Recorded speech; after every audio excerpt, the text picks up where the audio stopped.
Ladies and gentlemen, welcome back to EGL Liverpool, hot off an exciting game between XCon and Fox. We are back.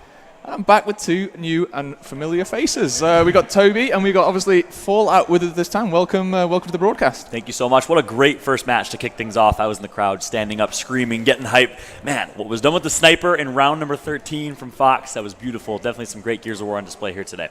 Yeah, definitely so. Toby, same feelings about that last match? I was bouncing. I really wanted to grab some food, but then I was like, I have to stay. And I had to see every single round. Mantis with that snipe, my oh my. And other players were saying he's amazing with the sniper. Some people don't know this, but he's incredible with that weapon, and he's always given it by his teammates online. And he put it to great use there. Yeah, well, he certainly showed it there. He showed his caliber and, well, top player to watch throughout this event coming up. Next up, though, Aerox against Regal. Both already played on the side stations. Aerox with a 14-4 record. Regal 14-0 clean sweep in their first game. What are your thoughts on this one? This is going to be a feisty one too, I'm pretty sure. Yeah, undoubtedly. I don't think you can look at their previous matches and say how close this match is going to be. Both teams very high caliber, evenly matched. I honestly personally think Aerox has a slight advantage coming into it, but of course we'll jump into predictions here momentarily. I think it's going to be a good one, just as good as our first match. I think it will go game 3, but I do see Aerox taking the win.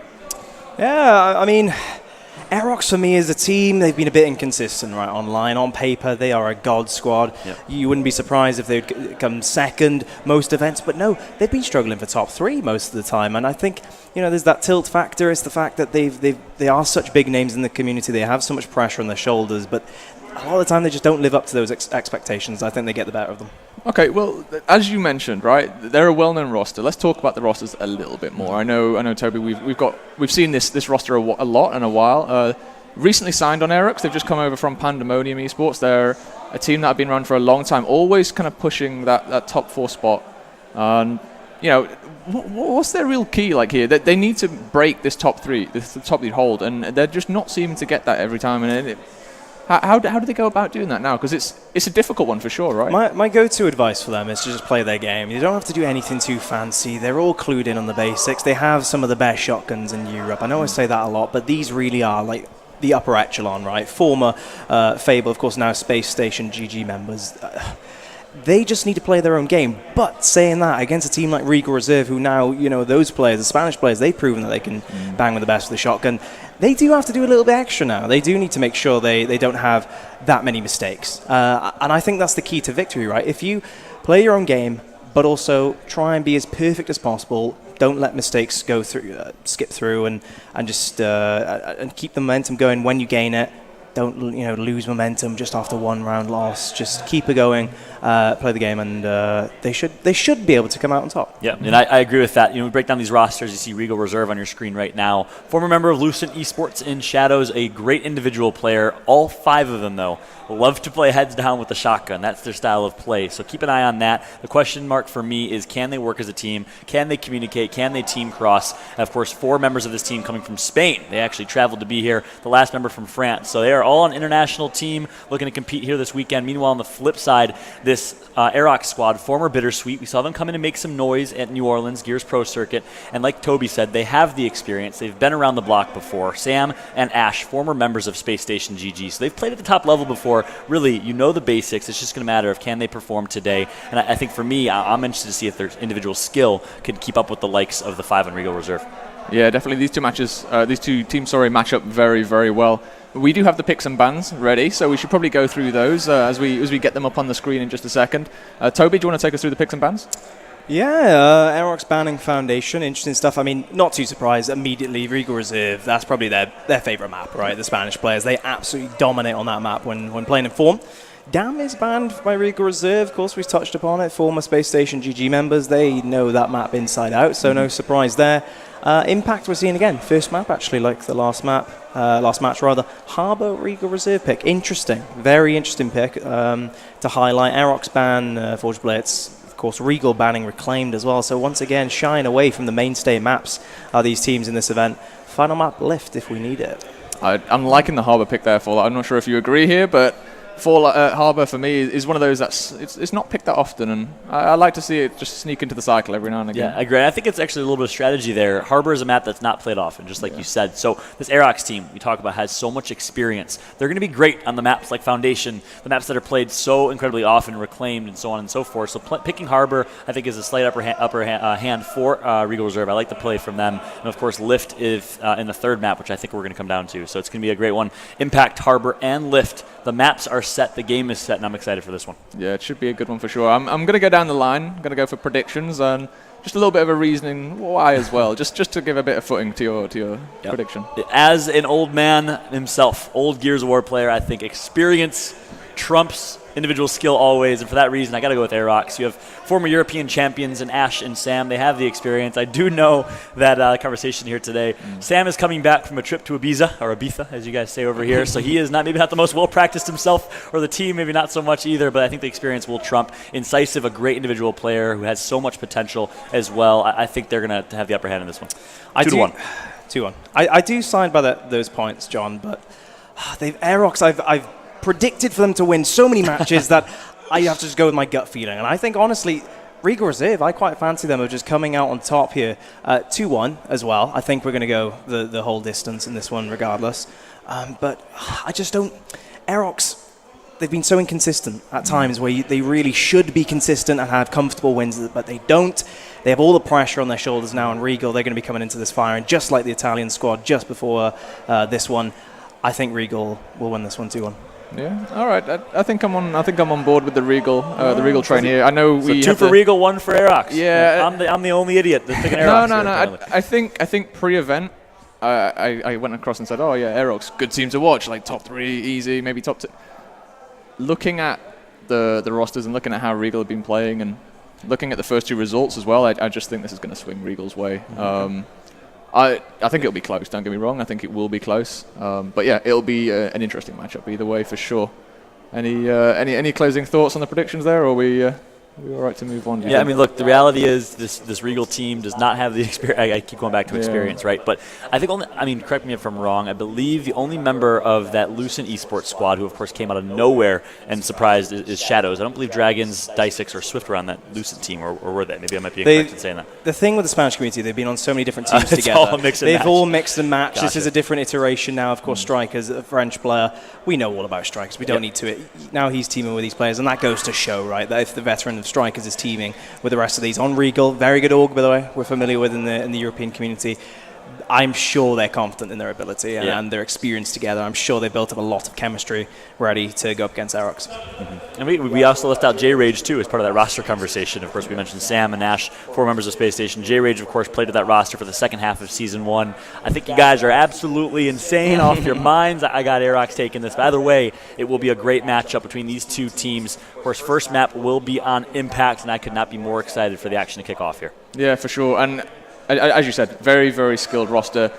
But me and Toby, we've seen them flop before in this situation, and it's early doors. You have no hope, is what you're saying. You have no faith. They've let you down before, and you're not going to make that same mistake. I'm not buying in just yet, but yeah, they have potential. 100% have potential to come out and do a lot of work this event and be a really strong force, especially in this Group A, because this is kind of what they're fighting for. They're fighting for first place in Group A. Let's be honest here, Space Station in that group. I'm looking at Space Station to win that group, but this is 2nd and 3rd seed teams in that group. So it's a big matchup for sure, and it's going to mean a lot in the long run. There you have it. So Group A, of course, stacked with the top 3 teams coming into this tournament. The one team that is not in that group, Lucent Esports, playing in Group B. They're playing on the side station alongside us. We'll get you as many updates as we can on that front as well. But I'm excited for this matchup. Again, 2nd versus 3rd seed. 2 very good teams, strong individual players. It's going to be a great one. Yep, definitely. That's right. Map 1 Impact. It's on its way. Toby, Fallout, take it away. Thank you so much, Fru. And here we go. Game number 1. It is a pleasure to be back in casting alongside my good friend Toby Campbell. Man, it's been way too long. This is a long time coming for a very long time, and it's good to be back. It's been too long, John. My memory's flooding to my brain already, and we haven't even just started this first map. Question is, who can take this one? We both went with 2-1, right? So we know it's going to be a close game. I went with the Spanish. You went with Aerox. Now. You have... Clearly, I'm more of a UK loyalist than you are. Of course. Clearly, you don't support your country. I I'm not even English, actually. That's a good point. Good one. Thanks. You are from Wales. I forgot. It's your accent. You sound like you're from London. You're too posh. I can't handle it. I'm just kidding. Let's kick this one off here. Game number 1. You're going to start on board with J-Rage, former member of Space Station, as mentioned. Great individual player. He's going to mishap, but somehow still takes out Shadows. Almost connects for the double kill before he finally gets taken out. It is going to be an absolute slobber knocker again, isn't it? Down at this tail end of the map. Ash does get a double, and he signs it with the kill as well. Strikers pushing up as Sammy does go for that early overextension. So maybe actually some confidence from Aerox straight away. Maybe they overheard us already going straight for that triple cap as Regal come flying out to spawn with that 10-second respawn time. The question is, can they hold on? The kill feed is starting to light up in blue. Yeah, and if I'm this member, I can't even see at the bottom of my screen who this is. I think it's Sammy. If I'm Sammy, he's going to pick up one he's taken out. But I'm backing out and resetting there. You got what you wanted. You got the break. You have 2 caps to 1. You have a nice double the score lead. Back out, reset, value your life a little bit more. That's something that I think you were watching a Crimson's. You would have seen him do. Of course, many players on the North American side would have stayed alive and valued their side there. Instead, Sammy goes for a trade, and it is now 2-1 in favor of Regal Reserve. The script has been flipped here in this one. It was very Space Station-esque, wasn't it? Just going for that straight triple cap. Yeah. Very unorthodox in that sense. But I like that aggression. Play for the triple cap, get the decap, and then back out and reset after that. It's 10-second respawn timers. You got to kind of be aware of the situation here in this one. Great shotgun in from Ashens. New member, of course, placing Godfax. Does get the first kill, makes it a second as well as players of Regal Reserve do start dropping. They need the B-Hill, though, for that triple. Yeah, Ashens with a beautiful double kill. He's showing why he's here, and that he is the real deal. Of course, Ashens, an up-and-comer in the European side. We haven't seen him compete really on a main stage before.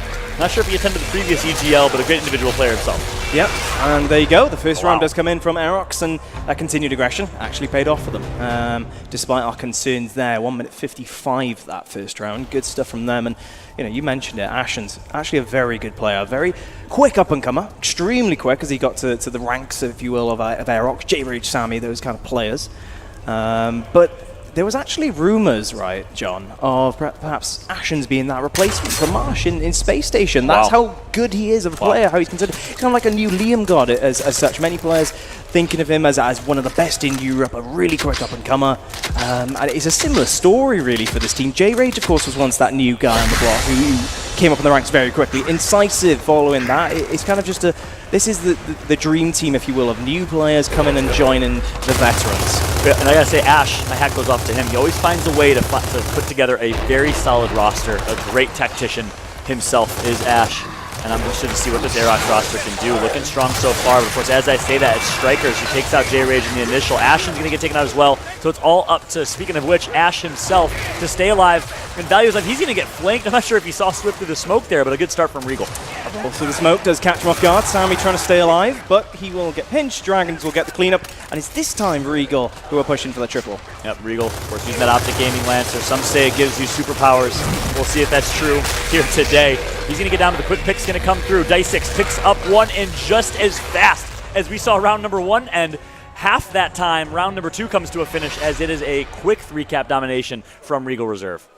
Yep, very good response from the Spaniards there. Of course, Strikers, the French player, to this Regal side. Question is, it's going to be significant power weapon placement for Aerox. Wouldn't be surprised if it was just something little. So it is a bit back and forth at the moment, and I'm sure they're confident in their shotguns. In fact, it is going to be a cross out here over at the cockpit. No weapon placed, in fact blocked that spot. So we're going to continue seeing a similar team fight. Of course, the Marxers was placed down in the previous round for those who missed it, just to supplement that push with some angling from up top. Yep, that's very typical of European gears. They love their stock weapons. Lancer, Nasher, Smoke and Pistol, and you're going to see them using that as long as they can. Of course, we know Space Station loves that boom shot fight, but outside of that, European gears really is quite default in their weapon choice. They are very good with their individual weapons. On board with J-Rage, goes straight for the up A for Shadows. Some say he's one of the best Spanish players in the game, perhaps the best player on the Regal side. Definitely one of the best shotgunners. He will fall there. And it looks like Swift will perhaps get caught out. Yes, he does. Back and forth, but Ash and Ashens both pick up kills. Dice6 staying in the mix. But it is very manic, this team fight, isn't it, at the start? Oh, indeed. Back and forth. Everyone's managing to stay alive quite long, but now, when the dust settles, it is going to be Aerox that comes out on top A nicely placed smoke from Shadows there. Almost picks up the double kill, but Ash is going to shut it down. And this is the difference between an Ash and some other players. He's weak. He's going to back out and reset. There's no reason to die in that scenario. Hold the 2-cap setup, stay alive. And unlike the mistake we saw from Sam the round before, Ash is going to stay alive and value his life. I like it. Yep, he does tend to stay, more on that passive side, that smart approach to his gameplay rather than the run and gun aggressive approach. Already rotating to where he's needed most. Down on the staircase, Regal just come off spawn. You notice, right? Aerox did push up for that triple cap. They were prodding a little bit. They got the kill, but then when they realized the numbers weren't on their side, the timing wasn't there, they pulled back. And that's good for me. That's really good. Completely agree. Look what's going to happen. They're having a 20-point lead now. If they can win this fight, that should be able to be extended. Ash going for a double. He goes for the down member rather than the member rolling into his face. It's going to be Dragons who picks up the kill. His duo Shadows picks up one as well.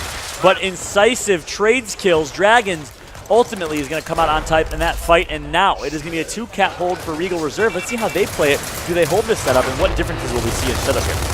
J-Rage flying in on his own. Does get 2v1 very simply by die 6s and Dragons there. And that's too easy in my opinion. You can't. A little bit too quick. Yeah, way too easy. J-Rage just put up a little more of a fight.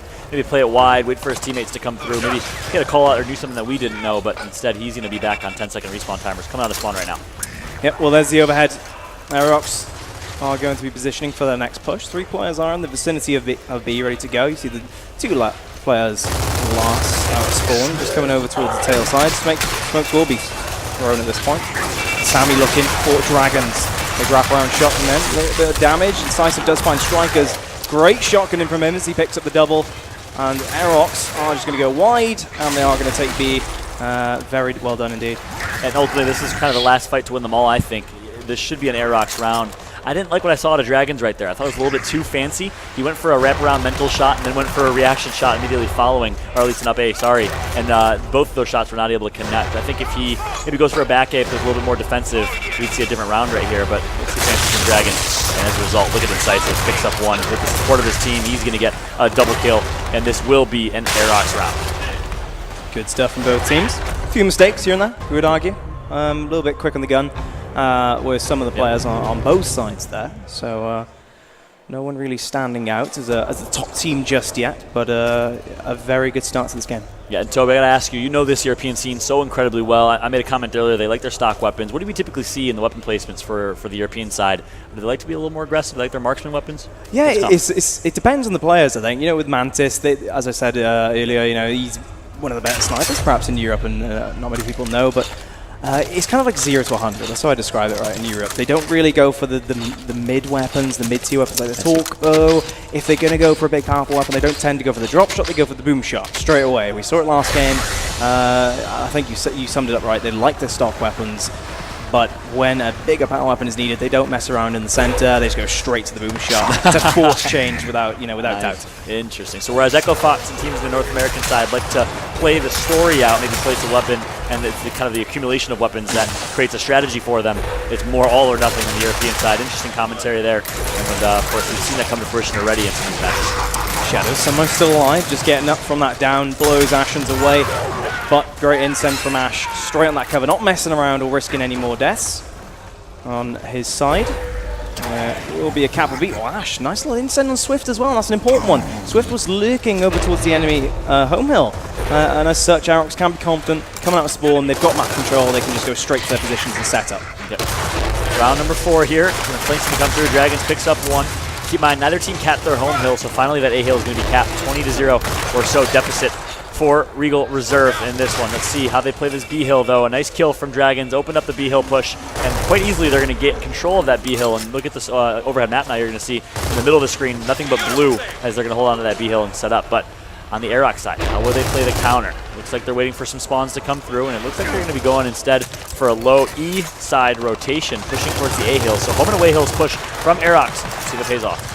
J-Rage leading at the helm. He's going to be in essentially a 3v1 because his teammates aren't nearby. Ash comes in a little bit late. He's going to be in a 3v1 as his teammates already down. A little bit quick there as well, that push, John. Yeah, too quick. I don't know what the urgency was for J-Rage. He had no health to get those kills. I don't think there was anyone on the angle that was going to be able to hit him. So he could have waited to get his health back and then push for those kills, which also would have bought time for his teammate to rotate. Instead, it's going to be Regal with a 3-cap domination. No one is in sight of that C hill, and that's going to be it.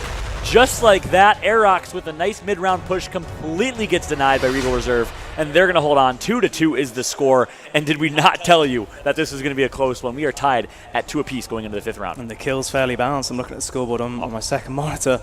Both teams really, it's just a back and forth slaying power. I think we nailed on the head in the pre-game talk, John. A little bit of mistakes here and there from both sides every single round. Questionable push from J-Rage. I mean, yes, it was kind of obvious straight away to us that they were pushing for home hills. I'm sure Regal Reserve were aware of that. Maybe J-Rage was trying to get the first kill at least to keep the surprise factor and keep the door open, but a little bit too quick perhaps, given the terrain especially. Yep. It was never going to go well, was it? Yeah, I mean, given the terrain is a key point there. If someone had an elevation advantage on him, there were 2 people coming out of that spawn, completely agreed, and now we're going to see the placement of Ensign still in the middle, and then of course a little bit of extra shotgun action down low. Yeah, we've seen that a little bit more overkill. I love that weapon. I wish people would use it more. It's just, if you're losing a 1v, a very important 1v of that, such as on the home hill street, just get an overkill out. Change the 1v straight away without actually adding too significant a power weapon. That's a very good way to look at it. Yeah, I never actually considered that, how that overkill really changes that 1 versus 1 fight. So, not, of course, but a lot more easy to use than the Nasher in those fights. Ashen's hiding around the corner. Die6's, I think he was a little bit aware, but just not quick enough on the gun to fly at Ashen's. Ashen's quick rotation around C as well. No one's capped the home hill just yet, full Aerox, so they've definitely thrown the majority of the numbers at B, going all in. Sammy, big shotgun fight in front of him, but he will fall. Shadow's great movement on point as per usual. J-Rage getting flanked. So that flank by Ashens, he's the last one alive. He's just going to save the round, at least for now, if Regal were going to fly with those numbers. But instead, it's probably not going to lead to much, and he probably should regroup at this point. And that's a heads-up play from Ashens, though. I like that. Reminded me a little bit of Ribs, the way he's just staying alive, being annoying, staying in spawn, and overextending in a smart way. I think well played from Ashens. The rotation is going to come through from his teammates still at that C hill, and that's going to allow the A hill to kind of hopefully be in contention for Aerox. Shotgun from Sammy, but someone needs to get to the hill to break. It's not going to be at the B hill, it will be at the home hill for Aerox. Does the break come through? Still, the kill feed lighting up blue, so Regal, they're keeping up the pressure. They're staying near the enemy spawn. But as the spawns do come through from Aerox, I think they'll be able to push these out. Well played. I think Dragon's going to get taken out as well. I want to point out, we did see the individual skill displayed from Shadows earlier. A nice reaction shot combined into a double. Let's see what Dragons can do. Striker's on the screen right now. He's going to get marked. And now it is Regal Reserve down by 5, but look at this push by Aerox looking to gain that lead even further as they're going to push towards that B hill. It looks like it's going to be heavily defended by Regal Reserve. Yeah, J-Rage clearly positioned, ready to go as soon as he can. He will get drilled by a Markser. And Regal team fight. Team firing and communication is on point. Dragons pick up an overkill. Meanwhile, his team do push forward, but Swift a little bit quick perhaps, as Incisive was hiding around that corner. I wasn't accounted for.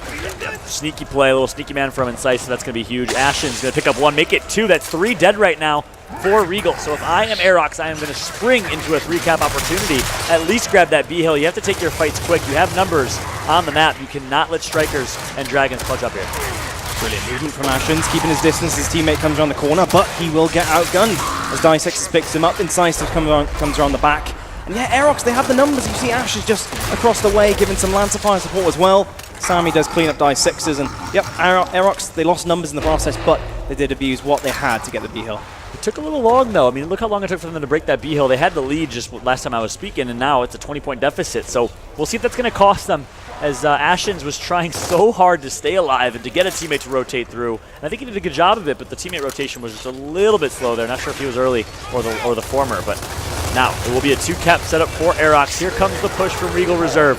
Smokes are going to come through. Full red is Shadows right now as he's putting some shots in. And here comes the push. 1 member goes down, that's Dragons. Can he stay alive here? He's actually going to overextend towards that A hill, fakes and turns back towards B hill. Sneaky, sneaky. And it's going to be his teammate Die6 that picks up the kill instead. Incisive, all eyes on you. Huge 1 versus 1. The team cross comes through, and Shadows should be getting taken out here momentarily. Yep, the triple cap coming through. And there's no one alive for Regal to break that one. And it does come to a triple cap despite going all the way in points. It's quite close in the end there between the two teams. Already this matchup has proven to be an eventful one. You can see Aerox on our screen here. Seem composed, and that's the most important thing for me. A key to victory is just keeping your head on your shoulders. Especially for those two at the far left, Ashens and Incisive, some rookies, up-and-comers in the scene. Good to see them calm, composed, and collected. It's Mr. Ashens right there, ice in his veins. I think we have a new up-and-comer rising star here in Europe, and it gets me excited. Of course, Toby mentioned earlier he was in contention for that spot, rumor has it, on Space Station. That, of course, went to the person he replaced, Godfex, instead. But Ashens, of course, forced to be reckoned with. Really excited to see how his career develops.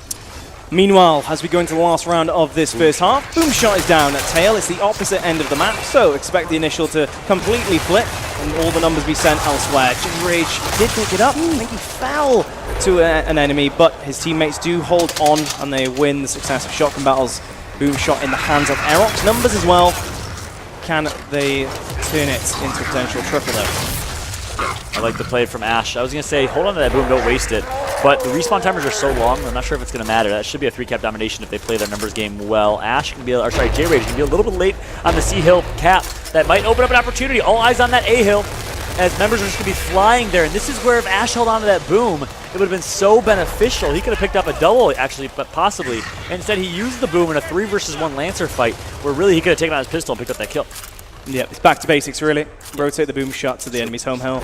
And they went 5 alive. It wasn't a clear triple cap opportunity. It was there, but maybe, given the ammo that he had, perhaps just hold on to it. Don't go for that triple cap just so quickly. Yeah. Do, maybe typical Optic gaming tactic and just wait for the respawn and then go in for that team fight. That's really good. I like the little bait and switch right there. Small, subtle, but a nice bait and switch from Regal Reserve to cap that A-Hill. I was going to say Aerox should focus 3-4 Lancers there to disallow the cap, but the way Regal Reserve played it was near perfect with the bait and switch. And now, because Aerox was unable to close that out with Boom Shot, what we're going to see here is a Boom Shot respawning in about 1 minute and 10 seconds. And that Boom Shot will decide, in my opinion, the winner of this round. Of course, that should be a 5-team wipe if you can get it cleanly. And that should be a 3-cap domination. So Regal Reserve, really a strong opportunity to still win this round, despite a strong start from Aerox. Yeah, given that boom shot, given the respawn time, both teams are slowing right down now before this attack and defense scenario begins again. Big consent. Does force the trade. He was right. I like that. At least get the kill if the player is rolling into you with a shotgun out. As Regal Reserve do pick up kills on the B side of the map. So they're focusing on points for now. Aerox do need to be aware that triple cap could be coming through as they've lost a lot of numbers. They do hold on for now, though, at least as they take down Shadows.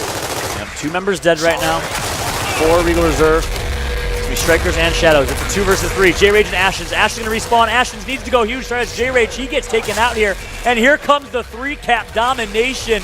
And that is why you must hold on to that boom shot, and you must close out rounds if you win the initial in a round number 6 or round 13.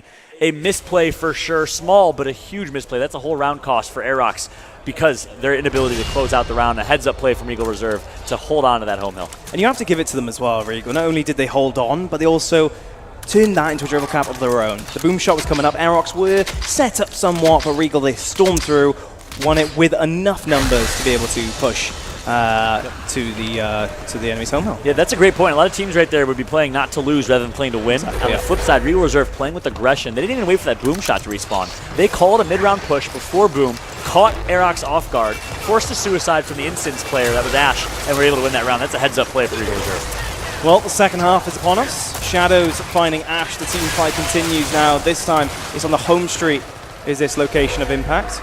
Dragons pushing through as well. Incisive, trying to hold on, but the triple cap comes through as Regal Reserve clearly gaining momentum. Great shotgun from Incisive, but Dragons is there as well. 2 seconds on the clock. No one's going to break it in time. And Regal Reserve, they take the lead here for the first time in this game, I believe. Yeah, yep. First time, and it's literally been back and forth. Look at that round count for the first half. Yep. Back and forth. First 2-round streak we've seen yet in this match. That's how good of a match it is. And what a different match than we saw in match number 1. Both teams calm, collected. They respect one another so much that neither teams, which is very uncanny in Gears of War, are getting up. Neither teams are talking trash. They're both focused entirely on the game. And what does that mean? That means we get top-tier gameplay here and distraction-free gameplay. Yep. I love it. It's been really, really strong games for both teams so far.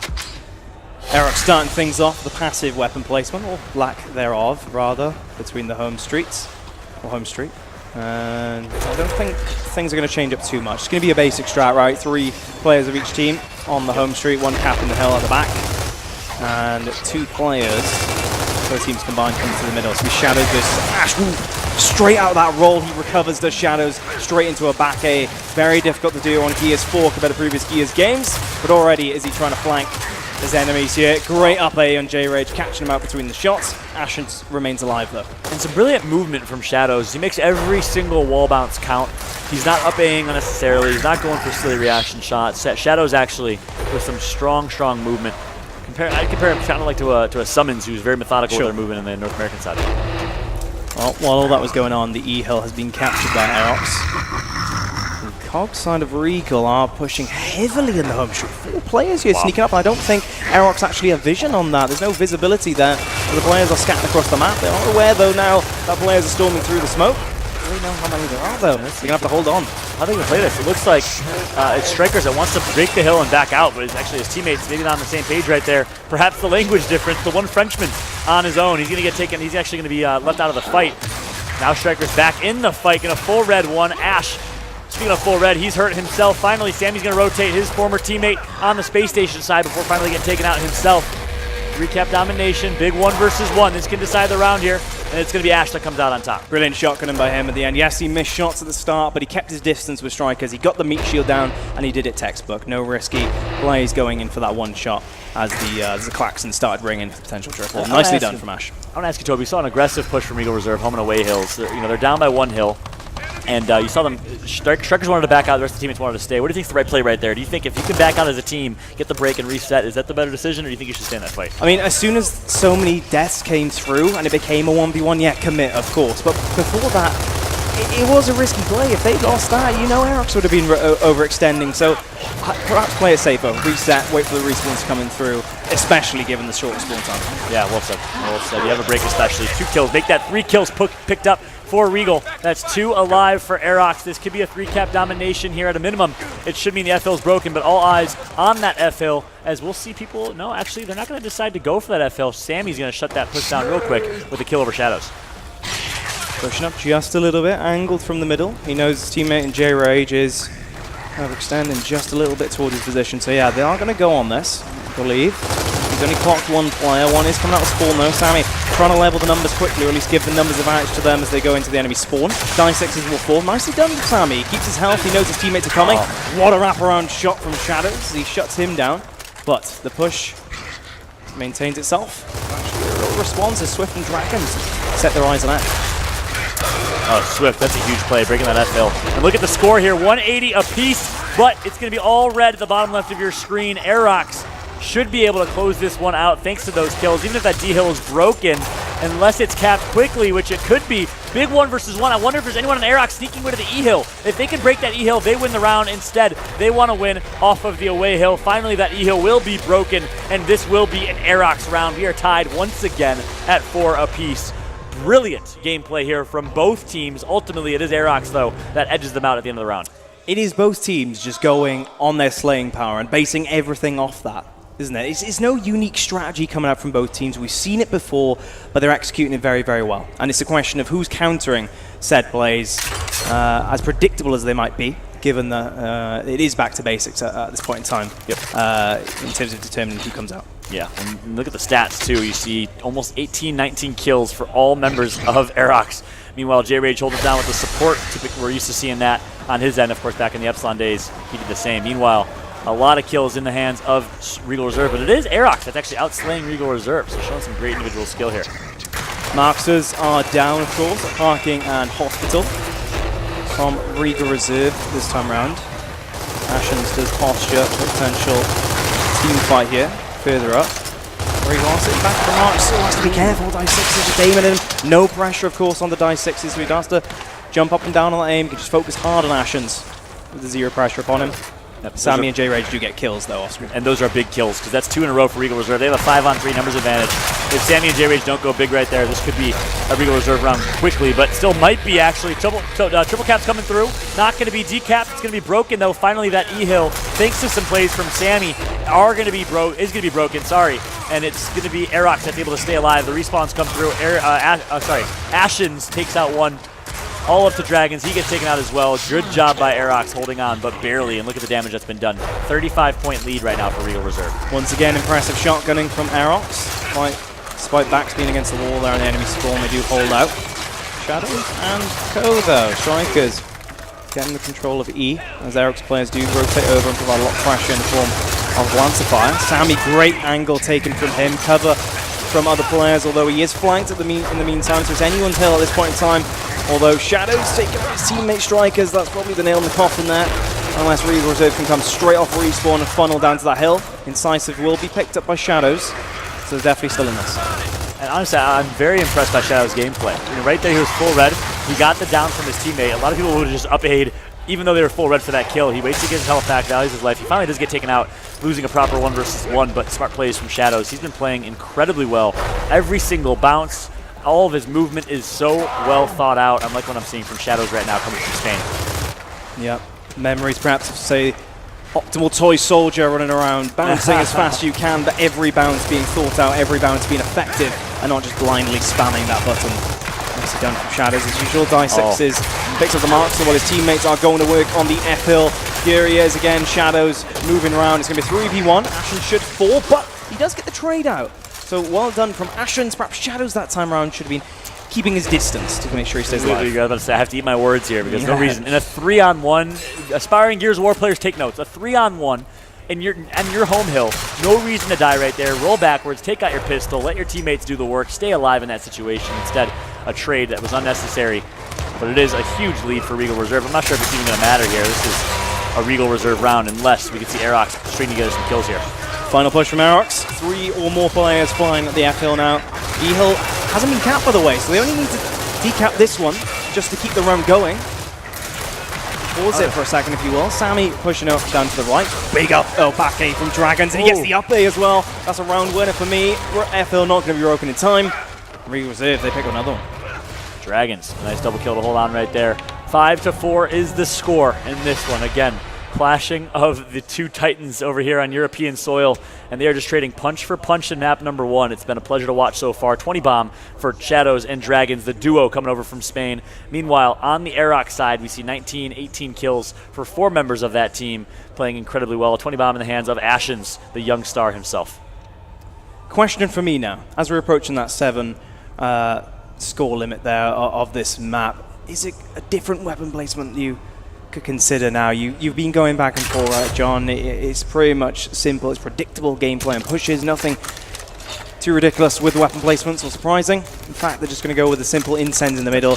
Literally a mirror of the first half weapon placement so far, John. Yep, almost identical. And if I'm Aerox, I'm feeling comfortable with that boom shot placement. You won the round. I know it's only a 1-round sample, but you won that initial round. You're 100% on boom shot rounds, which says something. I know it's not a lot, but I'd be comfortable and confident placing that boom shot if they lose this round. We'll see what they do. Change in strategy. Regal Reserve, 2 players down to the middle of this map towards J-Rage's very position. Not sure if Ashen's aware. They're definitely aware, at least, of the home hill. Not having too many players on it, but Shadows, a double. Despite the numbers advantage, he just goes in and gets a triple. There's not going to be any players lost. They have the numbers advantage, and they're all grouped up. They could cannonball into this one. And it's an unfortunate misplay for Ashens right now. I don't even know if I can call it a misplay, but he thought he was getting flanked, so he turned around. And in that 2 to 5 second window that he turned around, Regal Reserve capitalized by pushing 3 through the middle, taking their 3v2. Ashens wasn't there to help. And the one advantage that they had by sending one person to I's and T's, they lost because Ashens was distracted for just a minute. Brilliant first survive there from Incisive. Shadows does clean up, and Regal, they're keeping up the pressure. They've done so much so far that they're trying to turn that into a very round. Incisive's keeping alive for as long as he can, picking up the kill, breaking, but it's not going to be enough as Regal's teammates elsewhere on the home hill do win their team fight, and that's a very good round from Regal, and that's going to give them a map point here on impact, and well deserved. Yep. Yeah, a very good second half here for Regal Reserve. They've certainly turned up, and this is going to raise the question I brought up before. I said I would have loved to see Aerox place a boom shot if they lose this round. What do you think they're going to do here, Tobes? I think you've nailed it on the head there, John. Looking at my second monitor, there it is. There is a weapon going down, and I can confirm for you folks at home, it is a boom shot, and it's down at the tail again. 20-second respawn timer, but of course they've gone all in, right, John, with the boom shot. But the issue for Aerox potentially is they've got to win 3 rounds in a row with this boom shot. There's not going to be too much of a change of initial, unless the weapon change does come through, of course. So they're going to have to stick to their guns now and hope that their shotguns can rain on true and win these upcoming shotgun battles at this tail area. Here we go. Shadows picking up incense. J-Rage with a quick pickup. It's going to work now as he stays alive. Big mantle, but Ash will stay alive. I think it's out advantage Aerox now. Ash needs to value his life. He's going to go down, but the boom shot to the face is going to keep him alive here. And just like that, all up to Dysix. He's full red. A nice boom shot from J-Rage. He bounced it off the back wall to full red Dysix, which means his teammate just needed to hit one shotgun shot to down him. And there we go. We called it, Tobes. The boom shot placement pays off for Aerox, but the question is, how well will it pay off? Can they get a 3-cap? No. It's Strikers who comes off the spawn. They have a 2 versus 1. They need to down Strikers somehow, some way. He's able to stay alive, but the wraparound shot is going to come through from Incisive. And there you have it. The 3-cap domination comes through, and Aerox lives to fight another day. Wow, what a round that was. That weapon placement worked, John. It was a very good showing from Aerox there. Fantastic stuff. The shotgunning was brilliant. I like that point you made as well on that boom shot. That second one, he bounced it off the wall. Some people might think, oh, is that worth? You know, they've got all the teammates in a row. Well, his player is down. His teammate's down there. He tried to just save him just to ensure that he stays alive because, you know what? You need those numbers to win that triple cap fight at the end. And it's a good decision to even push for that. You know, they didn't have any boom shot ammo left, but 20-second respawn timer, numbers advantage. Well played, Aerox. Textbook going into this next round. Completely agreed. Those are the things that J-Rage does, the small things that we've seen him do ever since Season 1 of the Gears Pro Circuit. But look at this, boom shot replaced with frag grenades. Complete different weapon here. I like the decision from Regal Reserve because they're 0 for 2 in that boom shot fight, which means back to basics. Lancer, Nasher, pistol, smoke in this round here. Of course, with a couple nades on the map as well. On board now with Regal. Okay, nice flank here, wide open opportunity. He's going to get turned down by Ash. Ash going to get taken out momentarily, but the down comes through. The save comes in, it's Incisive. Instants are going to be missed here, and again, it is Aerox that wins the initial fight, and just like that, if they can get these kills, they can force a game around number 13, sorry. There might not be a boom shot on the map, but there's definitely numbers to be pushing with. 22-second respawn timer, by the way, folks.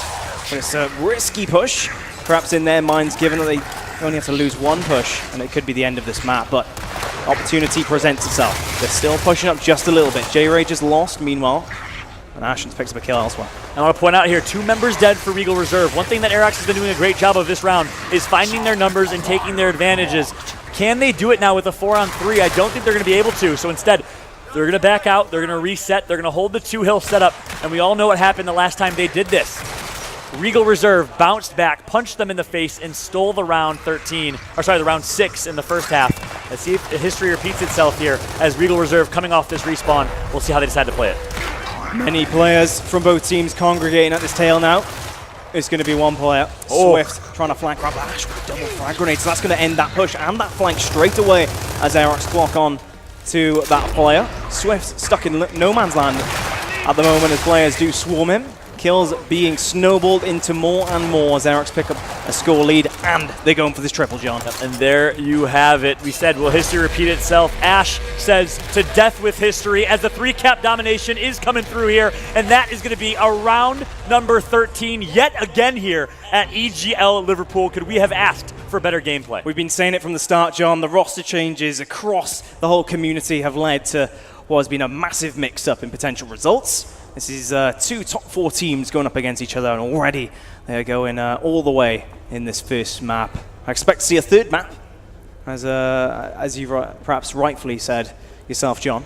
But the question for me now on their mind, what's the weapon placement going to be now, John? It's a big decision. They've lost a lot of the fights that have had lethality, so we'll see if they decide to place lethality. Speaking of which, a drop shot going to be placed up by the cockpit. That's I and T. Interesting decision here. They're losing the fight over at E-Hill, so this drop shot means the fight's going to be transitioned back over to the tables. We'll see who comes out on top because that drop shot will be brutal in this one. Round 13, our second game on the main stage here to determine which of these top 4 teams will have the upper hand in this death pool of a Group A. 3v3 coming from the home street side, but there are players going to the middle. It looks like every player is going all in essentially for this drop shot. No home hill captured. It is just absolute anarchy as the players do get shotgun kills coming through. It's all red at the moment though. Shadows does get a kill to stay in it, but Dysix will catch it. Shadows with another as well. He's got a double. He's single-handedly kept his team in it. Can he find a third? What? Look, the movement is absolutely insane. Can he find a fourth? No, he cannot. Has he done enough, though, to prevent this triple cap, John? And Shadow single-handedly keeps his team in this. I think he has, Toby. I think the respawns are going to come through. I don't know if all members of Aerox are going to get to that E-Hill and that A-Hill on, that D-Hill on time. No, they are not. The respawns will come through. Shadow stays alive long enough. But I want to point out what I saw from Ashen's right there. Beautiful decision to back roll, take out your pistol, and try and secure the down. Ashen's a rookie to the scene, playing like a 3-year vet. Smart play from him so far, but it's not enough because of Shadows, the one we've talked about all match long as a performer with his movement, with his individual skill. Aerox clearly going for the passive approach here as they pull back all their numbers without losing any. Drop shot in hand for Incisive still. 2, of course. Rotating all the way back to the E-hill. Just playing it slow for now. And we saw in the first half, Aerox in round number 6 held the 2-cap, lost the round with a nice Regal Reserve play. We saw in round number 12, the opposite. Aerox held the 2-cap and was able to win the round. We'll see what will happen here in the decision round 13 here in map number 1. All eyes on that drop shot spawn. It will be up in about a minute. And right now, it is in control of Regal Reserve. Regal Reserve now going to try and make a play. Marks on the hands of strikers, but look at the turtle that's coming through from Aerox. And keep in mind, they have a drop shot as well. It is so hard to push a turtling drop shot. I sound like I'm telling a story here, but it's going to be a kill that comes in early from Dragon. So that's a 5-on-4 opportunity. Sammy with a slight misplay there. Sammy caught out in the middle. It's a very risky position. He's not aware of what's going on around him. He does get taken down. Ashen's with a double though, and that's definitely going to keep his team in it as he pushes over towards that E-hill. Drop shot, of course, all in the mind of these teams.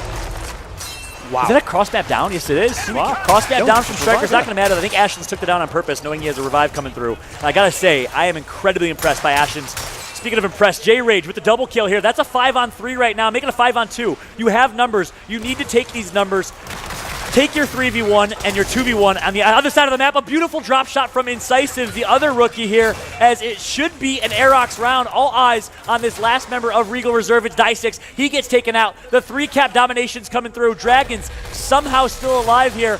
In a world of hurt, he's going to get taken out, and Aerox will close out round number 13 here. No, a break is going to come through. Shadows keeps it alive, but look at the score. 185, not going to be enough. And Aerox is going to win game number 1. Wow, brilliant play from Aerox. 3 rounds in a row from Aerox there at the end as they keep their head on their shoulders, literally what we've been talking about before this game. They hold on to their nerve. They win 7-6 in the end. That round was so entertaining. I mean, you had drop shot kills, Incisive going with amazing drop shot kills of that. You saw J-Rage with a double. Ashen's holding on when Sammy, his teammate, made a mistake potentially with his position in the middle, keeping his team in it. And of course, Aerox, the chemistry clearly there at the end as they hold their nerve, going for that triple. And he's very well executed indeed. What a map to start us off, Sean. Completely agreed, Toby. I know I mentioned it in that round 13, but I gotta say, MVP of that round 13 at least was Ashen. The way he stayed alive, back rolled, and valued his life early on, that was huge. That was a big difference maker for me rather than dying early. Put the damage in, got 1 down. And then at the very end right there, the way he flanked and picked up the double kill, such a heads-up play to flank right there, that, in my opinion, won them the round. That was the double kill that they needed because Sammy was dead. It was a 5-on-4 in favor of Regal Reserve. They had complete control. Ashen's single-handedly makes it a 4-on-3. Of course, right after that, J-Rage picked up a double kill of his own to make it a 4-on-1. They took their numbers, and they won the round. I love the play from Aerox right there. Not looking like an unpracticed team for a whole week, thanks to Sammy taking some holiday over in Ibiza. Instead, it is a beautiful way to close out 3 straight rounds. Yep, perhaps a little bit of a break has paid off for him. Who knows? So they just come back to it and play their game. You know, they don't get too complicated with it. They stick to the basics, do both teams, and count on them making the rotations necessary at the right time.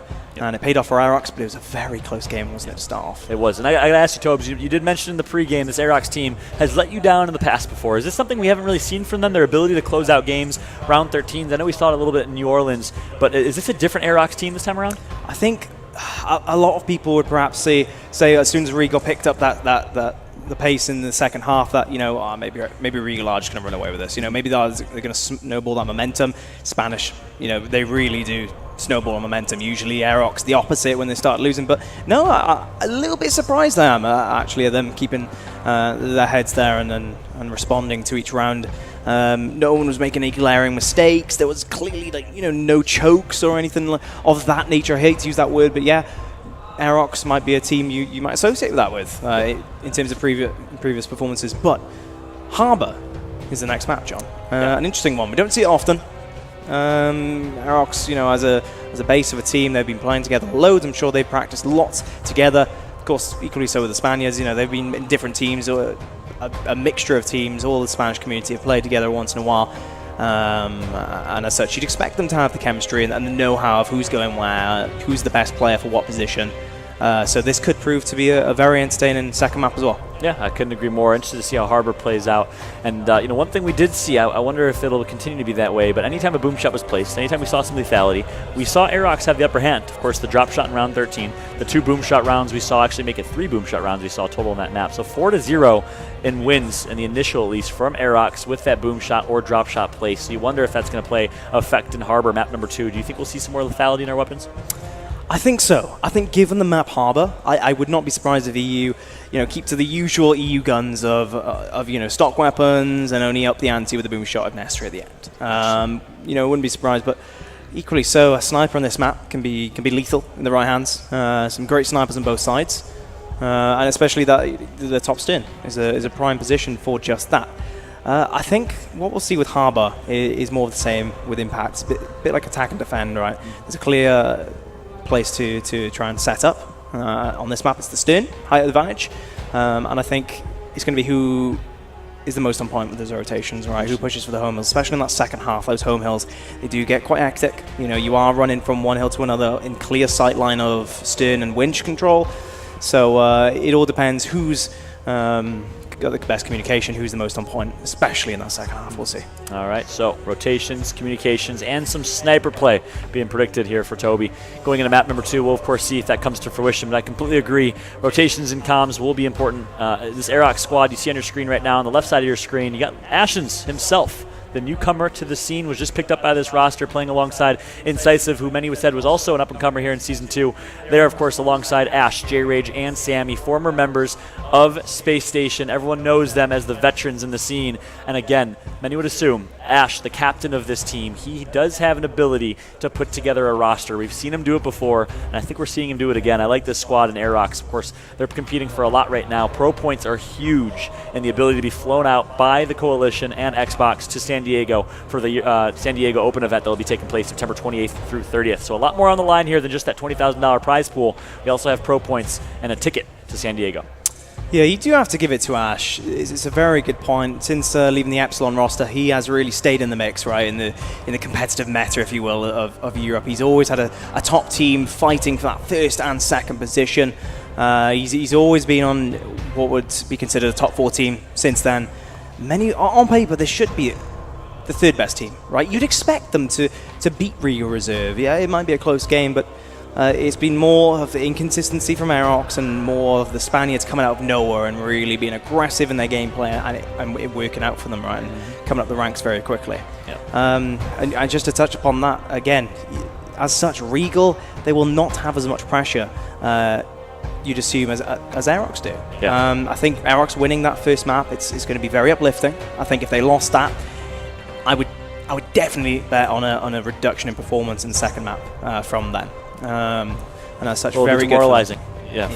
For the Regal Reserve squad. I totally have been there as a player. It is tough to bounce off that first map loss, of course. Takes a captain, a strong captain at that, to get the team together and say, look, we were right there with them. A couple kills could have gone our way. We could have won that one. Forget about it. Short-term memory. Let's focus here on map number 2. But you made a point, Toby. Aerox, third best team in Europe. Do you really see them behind Lucent Esports, that second best roster? And how far of a distance is that? You'd assume so, right? Yes. Despite the org name changeovers, which might be confusing. Formerly Supremacy, right? They rock that second spot, right? But Lucent is kind of the product of a mixture between Reaction and whoever he's playing with at the time. It's been a mixture of, say, what Regal Reserve are now, top Spaniards, Fractures, and Cougars, really proving that they should be in as good as team as they can possibly get in the EU scene, in many people's eyes, really respected now. And of course, some Supremacy players stopping playing. I'm not too sure why exactly, their own reasons, as it were, but Lucent is the product of kind of a mixture between these Supremacy, these top Spaniards, the Jack Reaction team, and I think they slotted quite nicely perhaps into what many would argue is the second best team in Europe currently, and the favourites to reach the grand final against Space Station. Yep. And so, yeah, right now, we're potentially seeing third and fourth best team in Europe going head to head. So it is very interesting, actually, seeing how this one pans out, given that Lucent are just on the other side.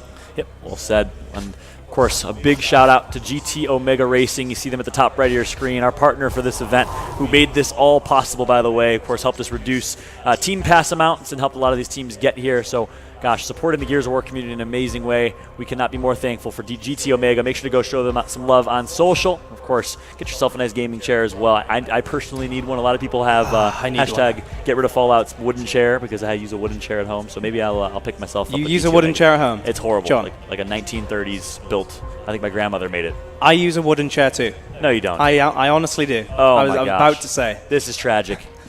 It's not a good look, John. 2 casters using wooden chairs. We need to get some GT Omega chairs. It is literally like a dining room chair.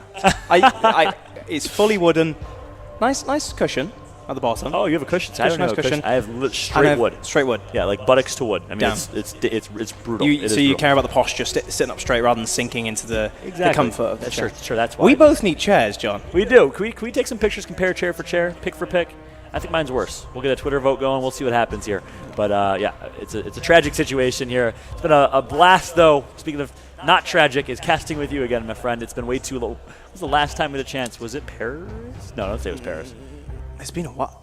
I think it was Was Paris. it Paris? I think it was Paris. Paris of season 1. It's My been heart so long, man. Crumbled in pieces. It's been way too long. We, of course, have been casting alongside each other since the European Open back in Gears of War Ultimate Edition, the first time we had a chance to do so, and what an event that was, and what a journey that European Gears of War has been on so far. European Open in Gears of War Ultimate Edition started with AM2 Pro in Nottingham. We actually played at the Nottingham Football Stadium. How awesome an event was that?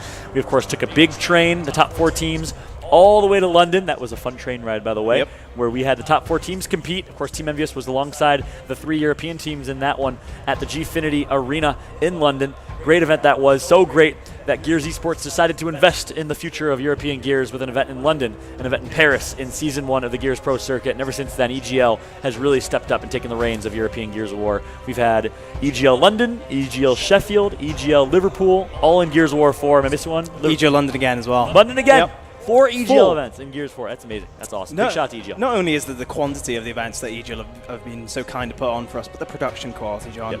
Yep. I know you've seen it at home. The production quality has been amazing each and every single time. Consistent. The venues, you can see yourself. Wow. Isn't it just brilliant? It is. Isn't it amazing? Absolutely. I walked into this venue and for a slight second I lost my breath. That's how nice it looks here. If you guys are in the UK area, in the England area, if you're close even remotely to Liverpool, Manchester, maybe Birmingham, take a train up, get over here. This is an amazing venue. Support European Gears of War and get to this venue because it is an awesome, awesome place to be.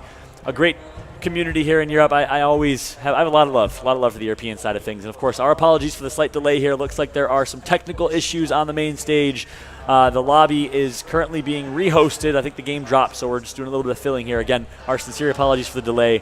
Trust me, there's nothing I want more than to get back into gameplay. But also a little bit of a breather after that first intense game. We had an extremely intense matchup. We've seen 7-6s. I think we've seen more 7-6s now than non-7-6s, which is That's true. Which is a very rare sight indeed. But boy, is it proven to be a close event. As I alluded to, the roster changes before this event were thick and fast, and it's definitely thrown some teams into the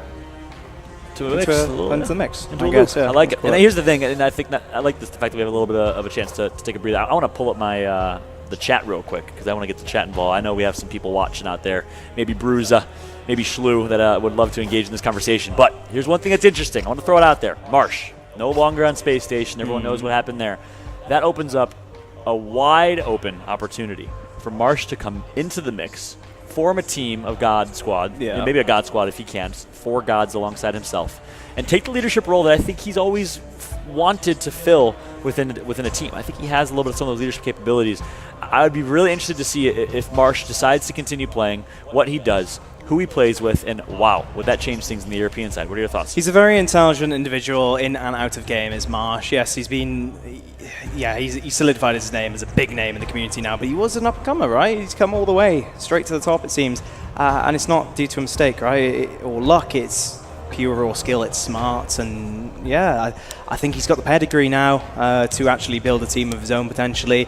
It might be a bit easier for him to perhaps slot into maybe Lucent or another team. Maybe Aerox could be on the mind. I think Lucent definitely, more on the radar perhaps for him. He's not in attendance this event for those who aren't aware. But there were some question marks. Is he going to come? Is he going to slot into a team last minute? He didn't.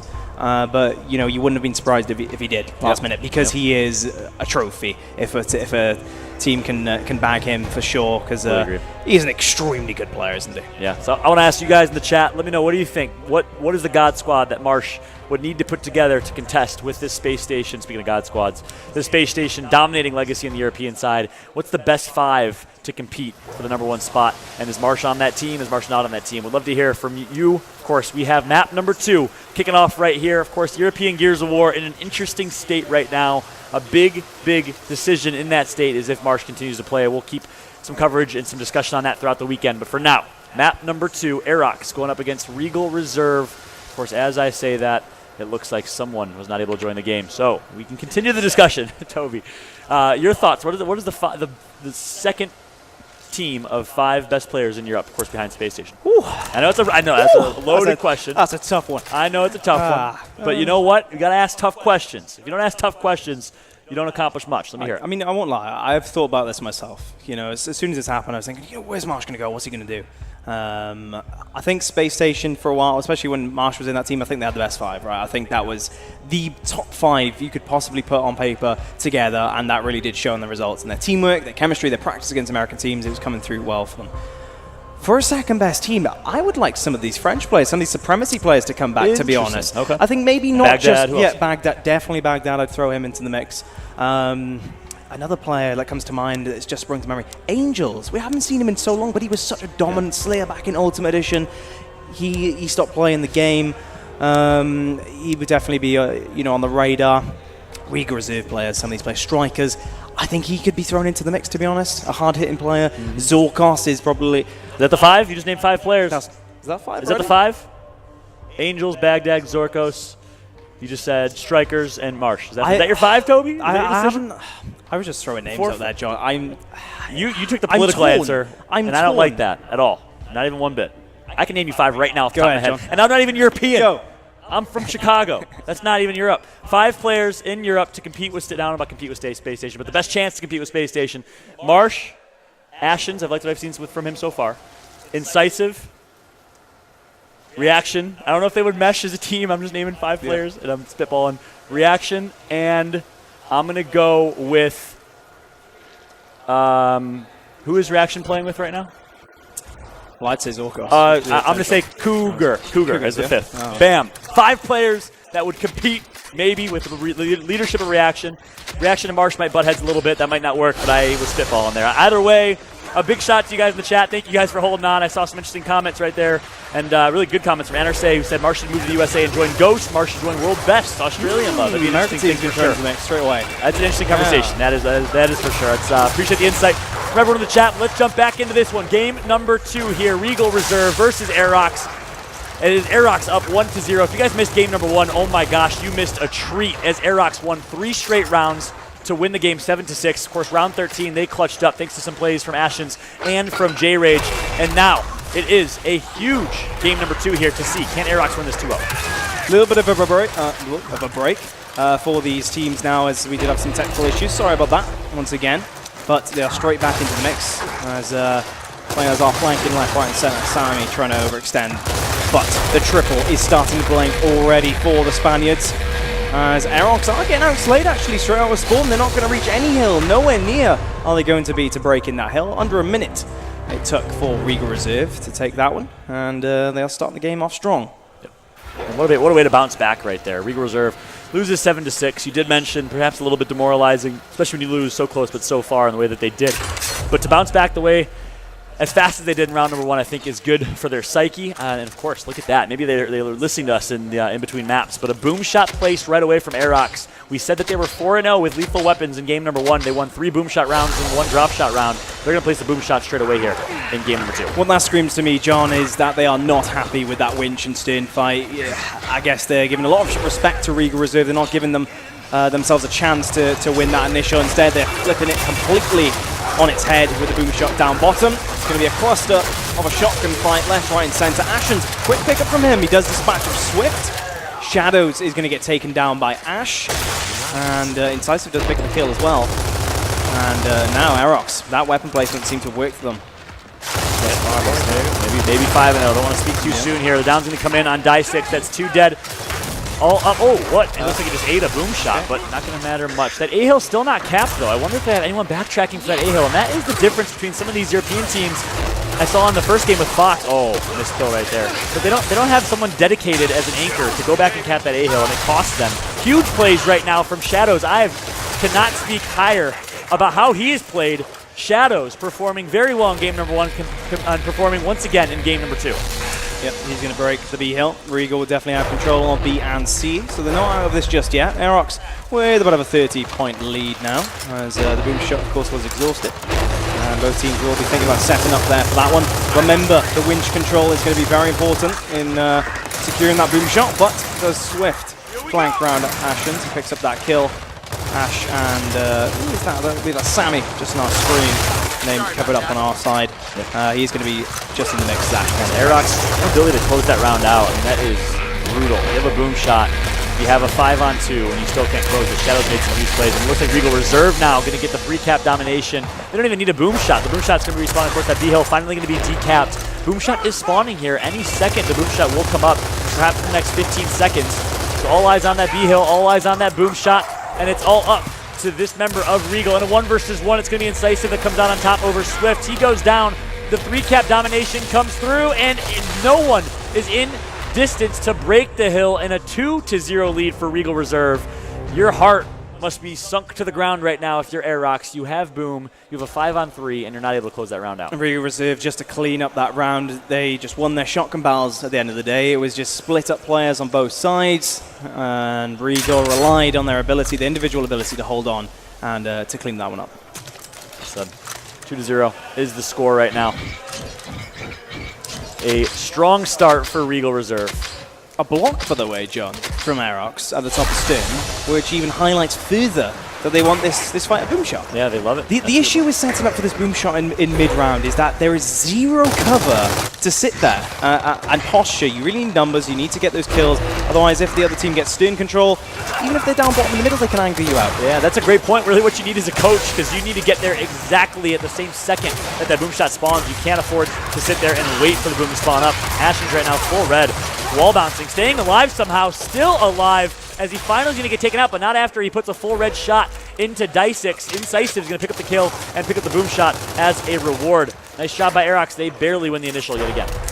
Dragons was the last one alive. He was just hanging about in the middle of the map as he rotates over to the B. Trying to bait that boom shot, but of course it's a very difficult decision to be made as the boom shot is sitting there. Chances are he's not going to make it. To the B hill, but Incisive holding on to that boom shot, right? That's Gao 1-esque, if anything else. Wait for the player to roll and then fire it. And Incisive played the objective, played the power weapon perfectly. Yeah, Gao 1-esque for the Gao 4 rising star here. I like the play from Incisive, playing very smart. No rush, no reason to waste that boom shot until he up A's and commits to that fight. And now, he's going to be a 3-cap domination coming through. Strikers picks up 1 and is able to sneak away here. And now he's forcing Aerox to fight a 2-front war.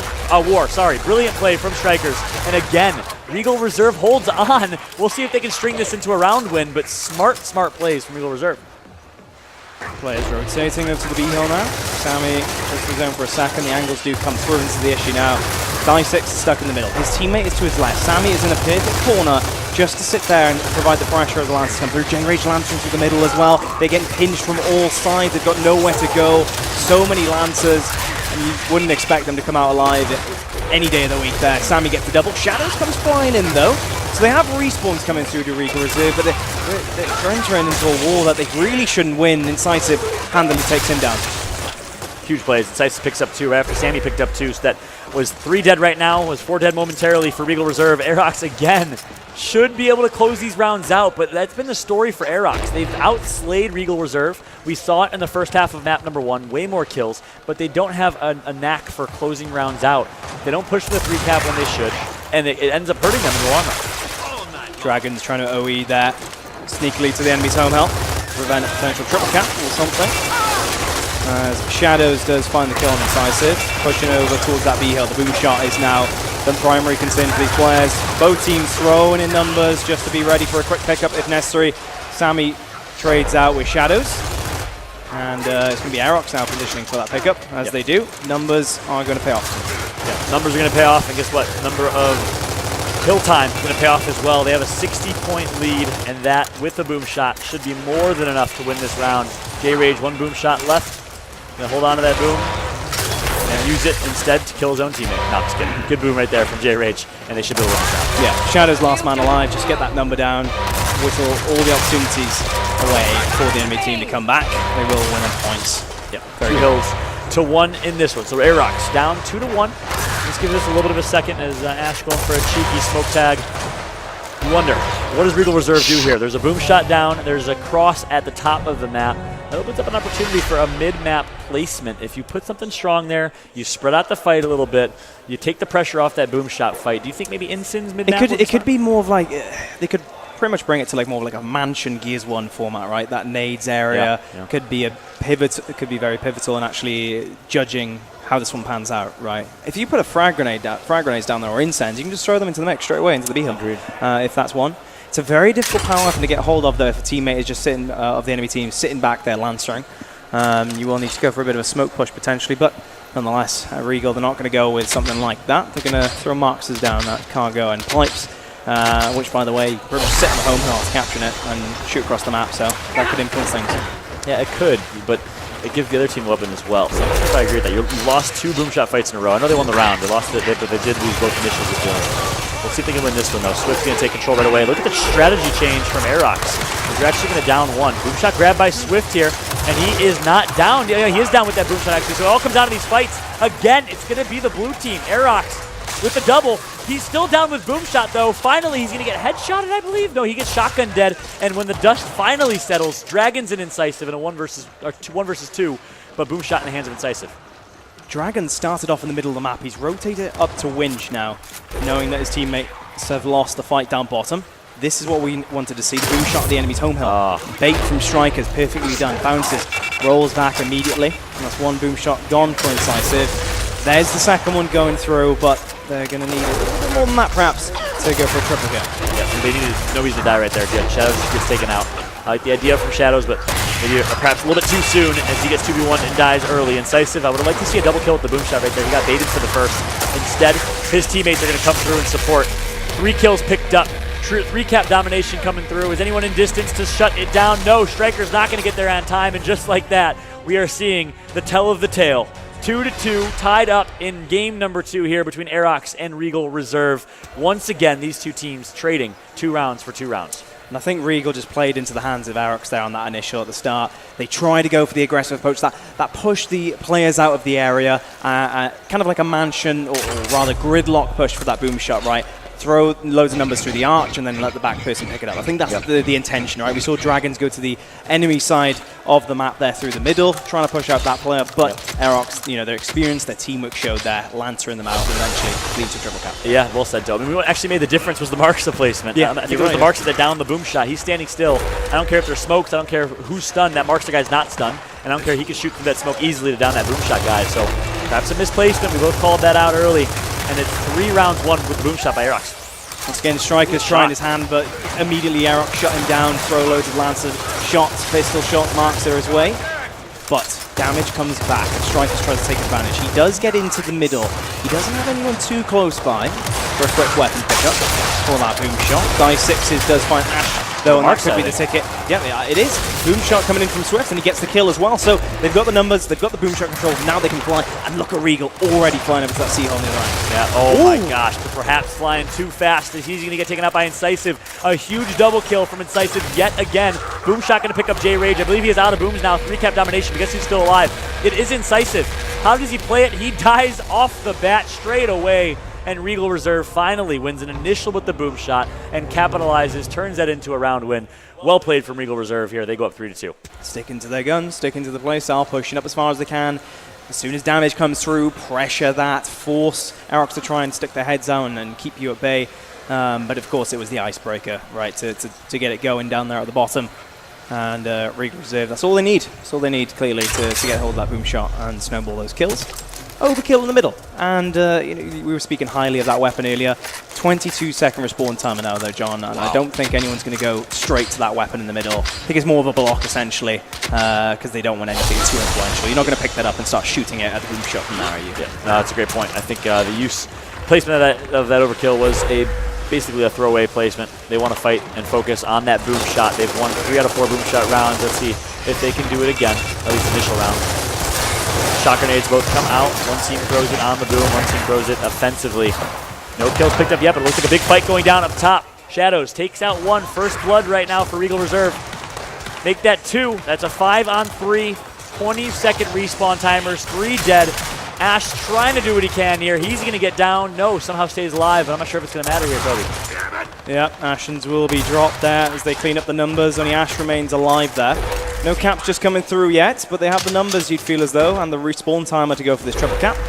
B-Hill captured. Boom shot picked up by Shadows. Look at Ash. That C-Hill. Brilliant play from Ash. And it's actually, he's going to get down finally, but he stays alive long enough for that A-Hill fight to at least go on, and it looks like they're going to win that A-Hill fight, so nice job by Aerox. One thing they have to keep in mind, there's a boom shot on the map, and there are 2 booms left with that weapon, I believe. I'm not sure who ended up picking that up. I think it was Shadows. Yeah. Shadows picked it up. He hasn't used any yet. Oh, he has a shotgun. I think it was Swift. Swift. I think they traded. Yep, they've traded to Swift. Swift has got it back. And he's going to kill himself. Oh my. Right at the top there. And it's all because of J-Rage. And J-Rage actually picks up the kill as well. So that's just turned it on his head completely. There comes Shadows bouncing up. So much damage put his way. Somehow gets a kill on Incisive. Not sure how that he's be able to get away with that. And that can't happen. Yeah, it can't happen. J-Rage full red Shadows. I was about to comment on a misplay from J-Rage, or from Shadows right there. J-Rage goes down. J-Rage has a boom shot. He has 1 boom shot. It's not reloaded though, so he's not going to be able to get up and shoot that. And as such, did he backpack it? No, he did not. I do not think he backpacked that boom. He may have. But Strikers hasn't picked it up, so I'm guessing he might have backpacked it. It didn't look like from our screen, of course. He was still out when he still has that died. animation. So yeah, he must have backpacked in time. You'd assume he would. I was about to criticize him if he didn't. But yeah, boom shot away. Unfortunate for him. Of course, it wasn't reloaded. Regal pushing up winch side, throwing loads of numbers that way from map control.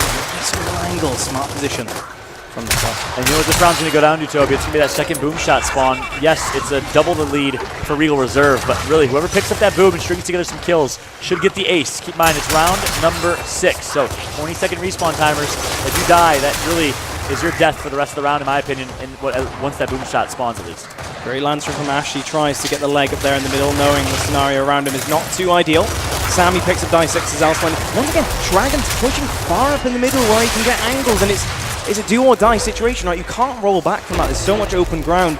He will fall. Shadows will be the last man alive, and Aerox overextending. The score is not in their favor, but the numbers definitely are now. Sammy picking up a boom shot. And Shadows winning that 1 versus 1 against Incisive keeps his team alive. We've been speaking very highly of how Shadows has performed, coming from Spain, playing very well, and he's going to keep his team in this one. And guess what? They went off of 1 hill here, so they're going to need a 3-cap, and they're going to need it quickly. Nice boom shot from Sammy. Shadows still a force to be reckoned with. Can anyone stop him? They keep fighting 1 versus 1s, and Shadows is proving why you need to send at least 2 people to kill him. You'll need 1 hill to win. 1 hill to win, but he's used that boom shot there. Shadows! They need to control 3 hills, do Aerox now to win this round. Regal capturing B as well. Aerox not in a good position at all. Yeah, this will be a Regal Reserve round. What a hero play from Shadows.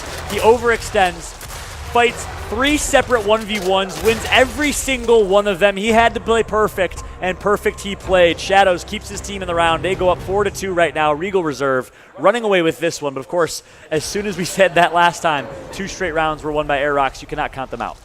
Yep, that's the end of the first half, of course. As we go into the second one, the respawn timer resetting, the hills changing, and the power weapons removed. And down to that boom shot placement, right, and the cross at the top, that block at stern, it meant the game played very similarly for the whole half, right? And this is going to be a change. Question is, what are the weapon placements going to be like in this one? As the hills, home street, of course, is going to be a very volatile one, as I mentioned earlier, given that winch control. But many would argue stern and winch control is even more important now on the second half. Let's see which team can go for that and get control. So fight back up top. It's kind of a breath of fresh air with this fight back up top. J-Rage goes down, Incisive takes out 1. Incisive, though, is still alive. J-Rage is going to get picked up. He takes out Dragons, finally gets shut down himself. But we said it. Incisive still on the board somewhere, and there he is, finally going to swoop in. He downs one, but he's going to get flanked and shut down by Shadows, of course. None other than Shadows, the king of the shotgun in this game at least. And it's going to be Regal Reserve that wins the initial. They will be rewarded with a double cap of their own. Sammy doing well, stay alive there. Perhaps should have ran a little bit earlier, but he is in a safe position now. Stay alive as his teammate come off respawn. There comes the revive. Sammy comes in for the up A as Ashen's incisive pick up kills. The triple cap coming through potentially though, as too many players off respawn for Aerox have been consumed with the slaying department on the B steps, and it's not close enough to either hill. Regal Reserve 5-2 up now, John. 3 rounds in a row. Unbelievable. And that continues to be the story here, Toby. Slaying is not a problem for Aerox. It's their ability to play the objective. You see it on your screen right now. 2 members of Aerox with, I think, 18 plus kills. 16 plus, sorry. That's Sammy and Incisive. But right there, they were out slaying. It means nothing if you're not playing the objective, though. A heads-up play from Regal, I'm not sure who it was, to sneak away to that away hill, grab it, and pick up the 3-cap domination. Who is that with the sunglasses right now? That is Shadows, I believe. I think it's Shadows. Yep. Shadows with the shades. All right, looking like a European Clouts, except white, with the sunglasses on main stage. The thing as well with Aerox there, they were still trying to fight that B fight off a respawn, and while they were doing that, Regal was thinking one step ahead. And it's really textbook, isn't it? Aerox, after losing that initial, and they know how aggressive Regal plays, they should have been waiting for that triple cap even, not surprise players. So that's not great from Aerox, I'll be honest. The round difference now is building. Regal Reserve need 2 to win. Aerox need 5 to come back now. And boom shot down already. Regal picking it up, but J-Rage with the double holding on. Make it a triple for J-Rage. Make it a quad for J-Rage. Can he get the 5th? J-Rage going for the penta himself, and he's going to connect for it. J-Rage popping off here in this one, and now it is going to be a 3-cap opportunity for Aerox. But again, we mentioned it. It's not their ability to get kills, it's their ability to finish. Ash and J-Rage will be fighting an army of Regal Reserve members here. J-Rage staying sneaky. He's going to down one. Can J-Rage continue the killing spree? No, he finally gets shut down. And Aerox not able to finish this one off. J-Rage definitely feeling himself there, choosing to stay in that very position. His teammates weren't too close. You know, honestly, I'd perhaps suggest pull back at that point, given the respawn timer, given the numbers flying at him after he took the first wave down, the second wave. A lot of force coming his way. Ooh, Sandy getting up aid by Dice6. Ash can take out one. 4-on-4 situation. It's going to be a flank. Dice6 gets taken out. The revive comes through. And it's going to be a kill from J-Rage, but a team kill from Incisive. J-Rage has popped off in this round. 7 kills already for J-Rage alone. And they are up by 40 points. They want to hold this 2-cap. Of course, keep in mind, only 12-second respawn timers. Hold your 2-cap, hold this setup, and use that 40-point lead to win the round. There's going to be so much activity on this home streak, just as we saw in the first half. But control of up top is going to be on the minds of these players. You send loads of numbers at the DNF hills and try and hold them in their spawn. We take map controls to question on both teams' minds. The Shadows does push through Winch, finds a kill on Ash. J-Rage in the zone up top.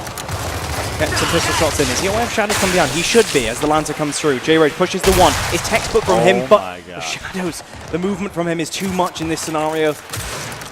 His movement is out of this. Oh my gosh, if Shadows would have pulled that off. It's a mini toy soldier at this point. It's literally setting himself up for shot after shot, bouncing in between. Didn't come through with that last kill there, though. His movement is great. Brilliant, though. It is brilliant. It really is, yeah, fun to watch. I think Toy Soldier is the best comparison you could use on the American side of things. Of course, big fan of Toy Soldier. Really interested to see where he ends up from a team standpoint. Of course, he was on that Simplicity roster. Not sure where he's currently sitting on. Marsh. Team with Marsh. Team with Marsh. Toy Marsh. Top 5 in the world. What a combo. Interesting, wouldn't it?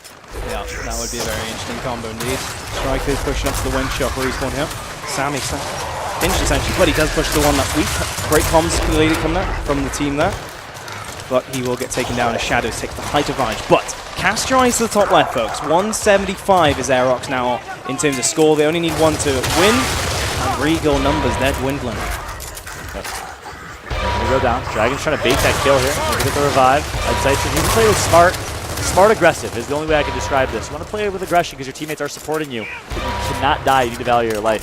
So hoping Decisive does exactly that. 195 to 120. Boom shot in the hands of Ashen. Strikers going to take out one. It all comes down to this last push. 2 members dead for Regal Reserve. Make that 3. This will be an Aerox round. And they are slowly but surely inching their way back into this one. 5-3 is the score. Boom shot on the map pays off for Aerox. Yeah, definitely staying in this one. 3-5 in favor of Regal Reserve. That's a crucial round for me, John, as well. 6-2, oh my. How many 6-2 comebacks have we seen? Not many. Yep. Not many in Gears of War 4. Drop shot, of course, going down the stern. Interesting. So fight fire with fire, says Regal Reserve. Yeah, that's essentially gonna split it up, right? Yep. There's drop shot and map control up top, and then there's boom shot and 2 hills down bottom. It's just literally balanced. Exactly. You know what that says to me? That says that Regal Reserve likes that up top fight. They prefer the stern fight to the bottom fight. They're, of course, going to have to throw resources to the bottom fight. You can't just completely ignore that boom shot, as it looks like both teams are sending 2. So 2v2 and 3v3, split, even fights. Interested to see how this one breaks down. It looks like early push going to come through. First blood in the hands of Dragons, but who is it? None other than J-Rage, who gets first blood down on the low side, picks up the boom shot as well. A beautiful reaction shot from Shadows until he finally gets taken out to the likes of J-Rage's boom. Decisive wins the fight down bottom. It's going to be a 1v1 up top now. Early rotation's going to come through. His Striker's going to push that 1v while he can. He's getting angled just a little bit. Pauses for a second as the pistol does come from the other side of the map. Nicely done from Aerox. Striker's timing his push. The drop shot's still there. He can't lead it completely. Here comes Ashen's going to be dropped straight away though. And Incisive left alone. He will hold on though. Keep his cover. Drop shot in his hands now. Well played by Incisive. The drop shot's going to come out. Not going to blow up though. And now Incisive takes on a shotgun. He is full red in a world of hurt, but he should have the support of his teammates coming momentarily. Looks like no one is there. Incisive gets taken out. Sammy in a fight up top to save the E-Hill. He's going to get shut down as well. Finally, some points will come on the board for Regal Reserve. They should cap that E-Hill, and that is going to help them out. But no power weapons in their name. I think all those drop shots were wasted. You have to give it to Strikers keeping alive as long as he did. It allowed Regal to come off respawn and stop that drop shot from getting anywhere as Incisive is taken out. Nicely done. They do hold on for now, but Aerox are keeping up the pressure. Nice score lead developing. And J-Rage already looking for Shadows there. He wins his shotgun fight. Why am I not surprised? Shadows, he's playing so well. Wraparound shot, gets the double, but going to be drilled so very fast after that. Shadows, you are an absolute monster. 25 kills, and guess what? He's going to distract long enough for Dragons to flank and get a double kill. A little bit of disrespect coming through as well. Shadows and Dragons, the duo from Spain, have performed here on the main stage. 5-3 is the score. J-Rage trying to get a break. He's going to get taken out. The 3 cap's going to come through, and it is now game point here in map number 2. You see him on your screen. That is Shadows, second from the left. Thank you for the correction, chat. It is Dragons, rep of the Shades, second from your right. And what a performance from those two. Indeed it is. Looking at the scoreboard very quickly, it's actually Shadows who's on 26 kills. Rico Suave, I like to call him. Rico Suave. You see his hair, man? Swag. Do you know who Rico Suave is? It rings a bell. Toby lives under a rock. It's official. I've said it since the very beginning. Casting the EU Open to Nottingham. You should learn to stop asking me who these people are, John. You always ask me, do you know this? Yeah, exactly. Toby Keith. The very start, the very first event, you asked me. And I was like, yeah. If any Europeans know who Toby Keith is without Googling it or Binging it or using any search mechanism, I will give you £5. Wow. Yep. Not even dollars, just pounds. Not even dollars, just pounds. Okay. Yep. I have £5 in my wallet right now. Back to the action, 6-3. Game point, boom shot and a drop shot on the map here. First blood once again for Regal. Sammy going to neutralize with the kill of his own. Of course, that boom shot still at the disposal of whoever wants to pick that up. It looks like it should be Aerox right now. Yes, J-Rage gets it. Sammy picks up another kill, but the up top fight is still going on. Swift, the last member alive alongside Strikers. Sorry, that's Ash, the last member alive. And it's going to be a split here. Boom shot one for one team, drop shot for the other. Indeed it will be. Drop shot in the hand of Swift as he tries to throw it across the map there. Not going to catch anyone out. Does have winch control though. Prime position to use that. J-Rage with the boom shot meanwhile. Does take out Swift, and that's the drop shot gone. Dragons will have to rotate over towards that, but Sammy, he knows exactly what's going on. Boom shot number 2 fired from J-Rage, so that picks up a kill on Shadows. That's going to be crucial in perhaps getting control of this drop shot and the 2v1 and winch. On board now with Dragons. He takes out one. Dragons. Finally gets taken out by, that was Sammy. Yes, it was up on the winch. Boom shot. Actually, drop shot going to be in the hands of Sammy. So they had a boom shot, and he has a drop shot that he's going to kill his teammate. He tried to fire it to the window, a risky drop shot, but he also takes out Ash. I don't go for that drop shot for me, John. I don't go for that. If I was that man, but wow. One drop shot left. He's going to have to pull back. I mean, that play has led to his team being pushed out on all sides of the map. Swift pushing up and finding Ash, and Strikers going towards the enemy home hill. Incisive though. That man you need at this time. Picking up a kill. Well played there by Regal Reserve, capitalizing on the mistake of Aerox, the team kill, with the numbers advantage that they did have. But it is Aerox showing some life right now. They're not going to let that mistake define them. Looks like they're pushing for away hills right now, going for a break on the F hill. But Ash has other plans. He's pushing for the kill. He wants blood. He puts himself in a pretty bad spot here, but his teammate Incisive is going to support with the shotgun kill of his own, decides not to cap the hill and pick up the kill instead. That's the thing about these home hills, right, John? Once you get to this very cover, Winch, it's not obsolete by any means, but it's not going to be that influential. If you have numbers to fight that wall there on the enemy's home hill, you can hold on to it despite not having stun control and Winch control. So definitely not too as simple as just getting on the map control on the height advantage of Winch. Just sitting there, especially with a boom shot now in play. J-Rage with a double as we get back to the action. Score fairly level. J-Rage just sure shotgunning from him and Team 5 from across the map. Solid. That's the only word I could use. Solid shotgunning. I would like to see Incisive value his life right there. You have a 2v1, no reason to die. He went for a cheeky up A, almost like he was fighting 1v2 and not in a 2v1. But it's not going to matter. His teammate J-Rage clutches up. However, drop shot in the hands of Dragons right now. Yep. He got the kill on the first player coming up respawn for Aerox. He's going to be lurking over towards the D-hole. 3 seconds, so 3 drop shots. If he dies now to a flank, that would be huge. He's going for that second shot, drop shot over to deal with the enemies.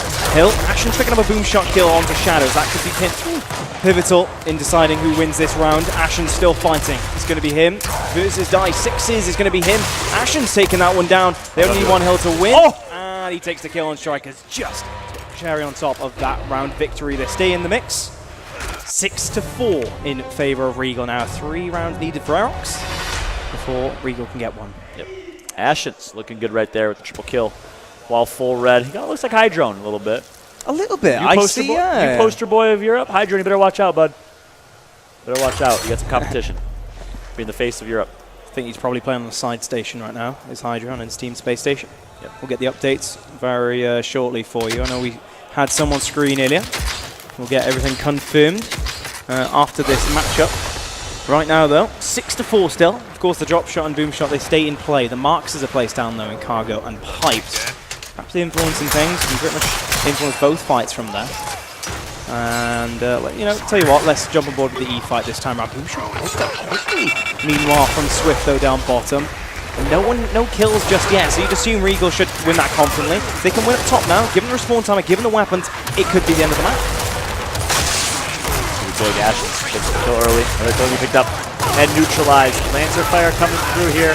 It's going to make the difference, but 1v1 now. J-Rage rotating up top. J-Rage goes for the revive, and that might cost him here as he's actually going to be full redded.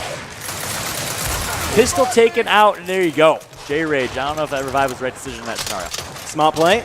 Spaniards win up top. Look at this player. Strike as fast as he is, bouncing his way into the enemy spawn. Ash holds on though. Great movement to keep himself in fight. Another drop shot sent across the map. Going to be ineffective once again. But as it stands, points do go in favor of Regal. Caps as well. And Aerox are going to have to come off respawn and fight back. Yeah, quite a significant lead that Regal has right now. 50 points before Aerox even got a hill. Yep. So, and 2 hills to 1. So it's going to be a nice 50-plus point lead here in a moment. See how Aerox plays this. They just got to survive, in my opinion, long enough for the boom shot to respawn. And if they can win that boom shot fight, I think they can win the round here. Because as I say that, they're actually going to push their death.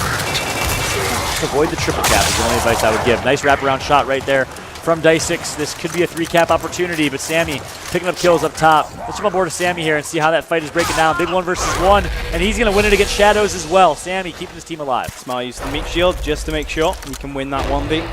Excellently done. But he keeps his team in the mix, but how long can his team stay in this? He's on his own at E. I'm sure he's going to have pressure very soon, and Aerox, they've got no choice but to throw as many numbers as possible at this FL to get it back. Here comes the push. I like this. I like this from Regal. They're pulling back.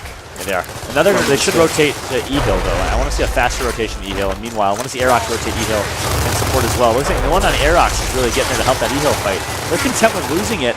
Maybe they're prioritizing boom shot over the drop shot, or maybe Sammy was able to grab that drop shot back out. But they're going to lose the boom, so it's not even going to matter here. 2 kills picked up, though. 5-on-3.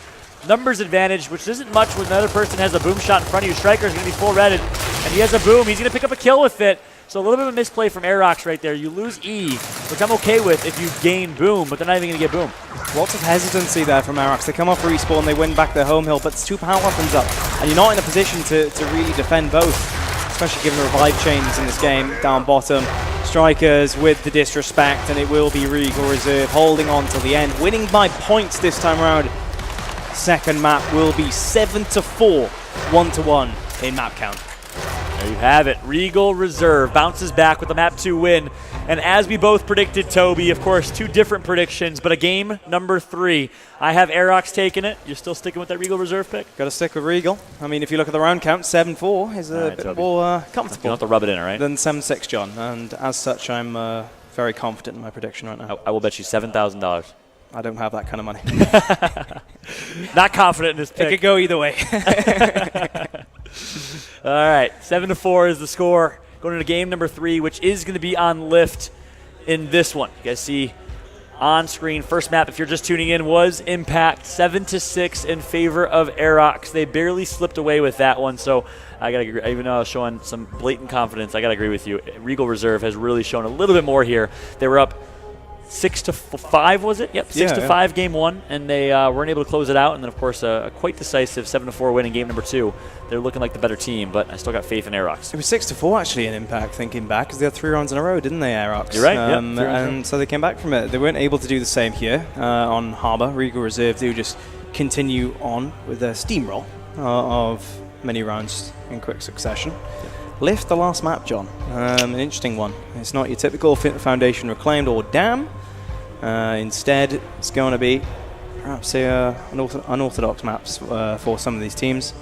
A few roster changes here and there, of course, for both teams. Yep. So curious to see actually how they adapt to this scenario. Yeah, I like Lift as a game 3. You know, I will always remember. In my eyes, it's kind of almost like a historic Lift when we saw Space Station and Mexico City with a huge upset for top 3 that event, and their plays on Lift in round number 13. I think it was Marsh that emerged as the hero from the smoke grenade, picking up the kill on that boom shot and making plays. You always like that Lift fight. You like how there's 2 separate fights distinctively, one on the right side of the map, one on the left side of the map.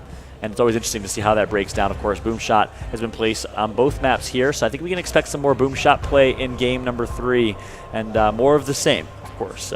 We went into game 2 saying that Aerox had the slight upper hand with lethality on the map. Do you still say that's true, or do you think Regal Reserves has done a good job adapting?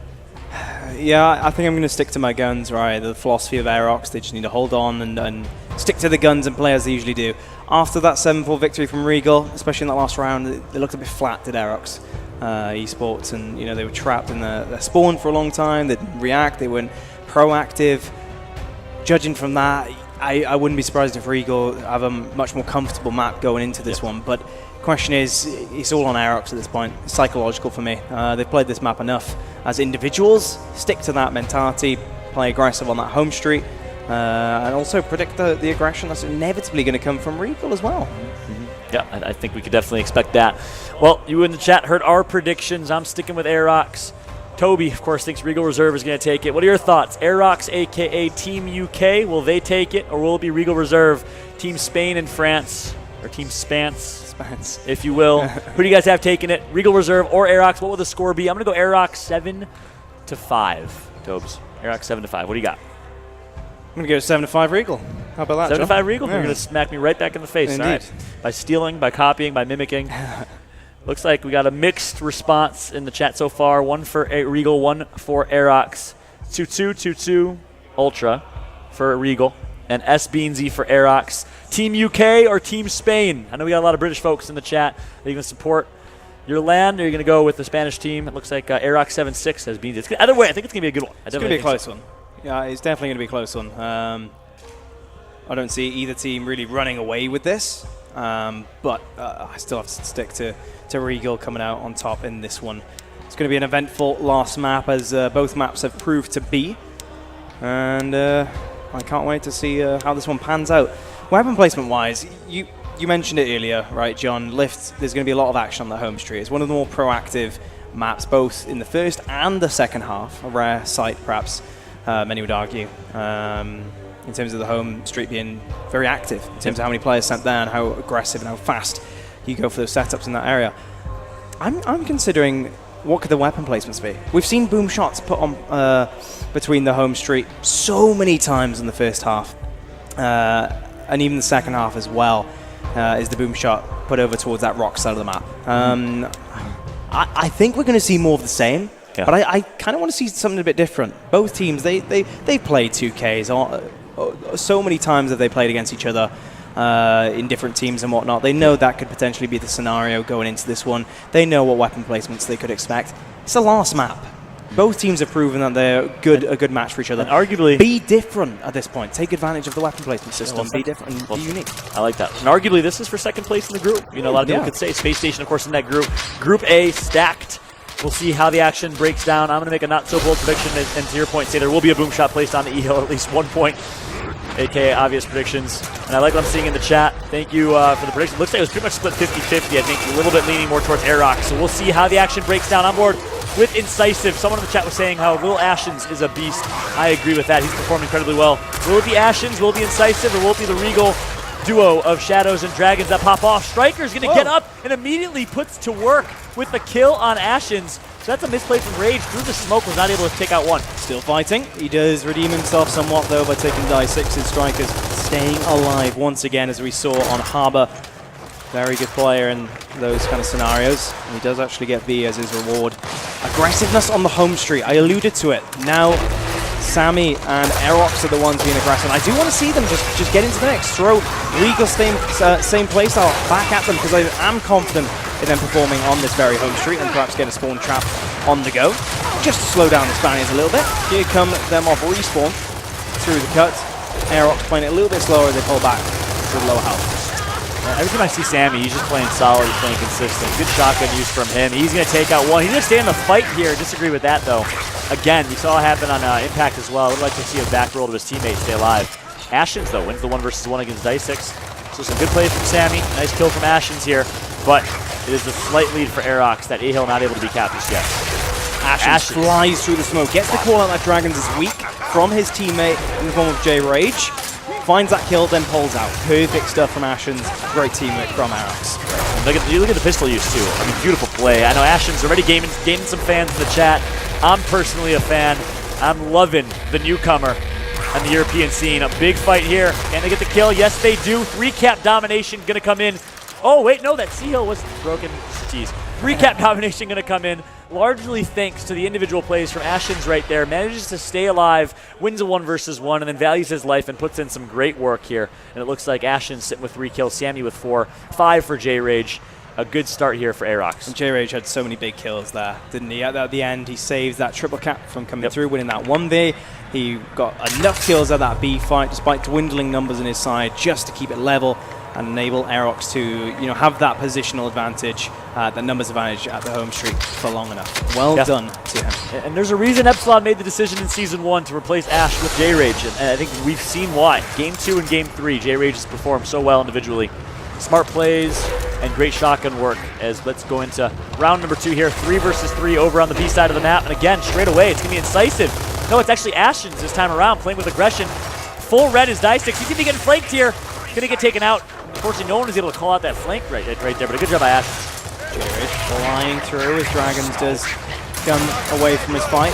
Previously damaged, gets the pistol though. Incisive tries to turn around. Goes to the revive chain though. Not going to work out as cleaned up is Aerox, and even only one left alive in the form of Ashens. He's only just come off respawn. It should be a triple. And like I said, J-Rage made a smart decision to ignore, I think it was Strikers, and push the flank. Dragons was just able to stay alive for so long there, and that ultimately made the difference in them winning that B-Hill fight and now getting the 3-cap domination. A heads-up play by Dragons, as you see Shadows on your screen right now. But ultimately, I think it was Dragons right there that won it for him. Yep, 100%. For those unaware, the sniper, of course, went down at the top of the platform over at maintenance. And Ashens, I think he took advantage of that, right? He went for the unpredictable push down the corridor, taking down some players, but you rightfully said Dragons did hold his own in the shotgun department. Yep. I like the strat call, though, that came from Aerox. They actually ran a quite unique flank through the middle. Ashens got a clean flank on Dice6, picked up the kill, and immediately got flanked. Yeah, indeed. The block comes in control room. And it's going to be more the same. It's going to be 3v3 numbers-wise over at maintenance. And the A-Hill and C-Hills are captured. So Basic play from both teams, base strats. Let's turn our attention to that snipe battle, though. Or battle for snipe, that makes sense. Nice job by J-Rage, taking out Strikers. And now it's going to be Dragons again. Picks up one. Huge 1 versus 1. Dragons versus J-Rage. It's going to develop here, and things are going to slow down. J-Rage gets a good shot in, but not going to be enough. Dragon's going to come out on top. Nice use of the right-hand advantage there to win that one. Now that's leaving Ashens alone in a 1 versus 2. Ashens gets dropped. Die Sixes finds that kill, and Dragons picks up the snipe. Going towards that B hill, and of course, Lift. It features this vision, visibility. That's perfect for snipers to aim through as rotations come through. The call-ups can lead to just looking through a window at a moment's notice and getting the headshot. But saying that, Dragons gets down by J-Rage. Going to provide the opportunity for a push-up, but it's 2v1 now. J-Rage is forced to essentially try and jump over that wall or go around. Body check is enough. Shadows, meanwhile, though, off-screen, is going to get that double. 2-1 is the lead right now, and you know, Toby, you could be $7,000 richer if you took that bet. If Regal Reserve wins this game, I'm just saying. No, I'm just kidding. 2-1 is the score. Let's see what decision is made right now from Aerox. Looks like Ensigns are going to be placed over towards that E hill, where of course second half of the map is the E hill, the deck side of the map. So no boom shot at E just yet. Maybe in the second half of the map we will see it. Instead, Ensigns on the map, as well as Sniper in a blocked out middle control room spot as well. Let's see how Aerox decides to play this one. Will they send some more people over towards those Ensigns? No. 3 versus 3. We saw 2 very aggressive B-hill pushes in rounds 1 and 2. We're going to see it again here in round number 4. Ash picked up those Ensigns straight away. Nice quick pick. Very similar to what we see Lava do on United. Goes for a cheeky Ensign behind Shadow. Yep. Shadow's still just keeping up the pressure, the presence in the enemy hill. It's definitely something not to be toyed with. He tries to fly in as Ash throws one Ensign, unsuccessful. Ash holds his own though. Smart play as he uses that cover and waits for the player to come to him. Swift on his own, stuck nowhere near a hill at this point as Sammy drops him. It's going to be one rather. Oh! It's going to be a save around by Dragons finding Ashens. Strikers off respawn as well. Regal Reserve do hold on. And really, this should be an Aerox round. Ashens in a 1 versus 1 really is all that made the difference here. Need to stay alive. Ashens going to pick up a double, and that's going to be the 3 cap. Someone trying to go for that B-hill. That Shadow's not going to get there on time, and we are now tied at 2 apiece. And could we have thought any different than these two teams being neck and neck here in game number 3? Again, this is more than people realize. This match, albeit early in group stages, in my opinion, I think Toby, you also agree, will decide the second place team in this group stage. Of course, that is assuming that Space Station wipes each team clean here in this one. This is definitely an important match in the grand scheme of things, as both teams are looking to cement themselves as the better team here between the two. And definitely their biggest competition in the pool. And I say that because you'd expect Space Station to 2-0 either team here in a match. So it really does come down to this one to differentiate where they place. J-Rage and Sicer. You would expect that, but I've been impressed by a lot of the plays here from Aerox and Regal Reserve. You know, I think that they're getting good practice against one another. Sure, yeah. Almost like scrimming on land. And I think it's going to help them in a match against Space Station. I hope, at least for the sake of a great show, that we'll see a great match between these two teams. Nice body check from the Dragons. Trying to push the 1B, and Sicer doubles back with his pistol out. 5 dead for Regal Reserve, and the question is, can Aerox get to the triple cap in time? Yes, they can indeed. Strike is the closest man, 3 seconds of the clock. A wall of fire after run through, but he does get dropped. Shadows comes flying through, taking down Ash, and that could be just about enough time bought. There's going to be some more players needed for Regal Reserve, though, to hold on to this one. The numbers are here, finally, for Aerox. It's going to be a 5v2 shotgun fight, essentially. And it does come through. Aerox hold on. 3-2 to them. There you go. See him on your screen right now. Ash and J-Rage, who kind of look like they got like a little big brother, little brother thing going on. You ever thought that? Yeah. I can see it. I can see it. Yep. Making plays here. I'd also like to point out, Sammy, the fashion statement that he's developed now. No, it's the headphones. Can you see how he's positioned them? The band is behind his head. It's not on top. Wow. And he's been doing that for so many events now. I didn't know that. Sammy, it was a thing. Do you think it's because he doesn't want to mess up his hair? That's the only reason I can think of, John. So I think so. Wow. I think so, man. So Sam He's used to the camera. He's used to it. Choosing looks over comfort, perhaps. Says a lot about his character. I'm just saying. 3-2. Right now, Sam, of course, J-Rage, and Ash, former members of Space Station. Ash got replaced by J-Rage. Now they're sitting next to each other, playing on main stage against Regal Reserve. Kind of awkward. I'm just kidding. Ooh, Sense picked up Swift, just sneaking them. He's going to get dropped. Revive chain coming through. 17 out Shadows. He's going to get the revive but nothing more. Ash does clean up. Something we've mentioned a lot, actually, John, is revive chains. You don't see them often because of the way this game plays out. Revive chains are so hard to do, right? A lot of the time you just don't go for them. You shouldn't go for them.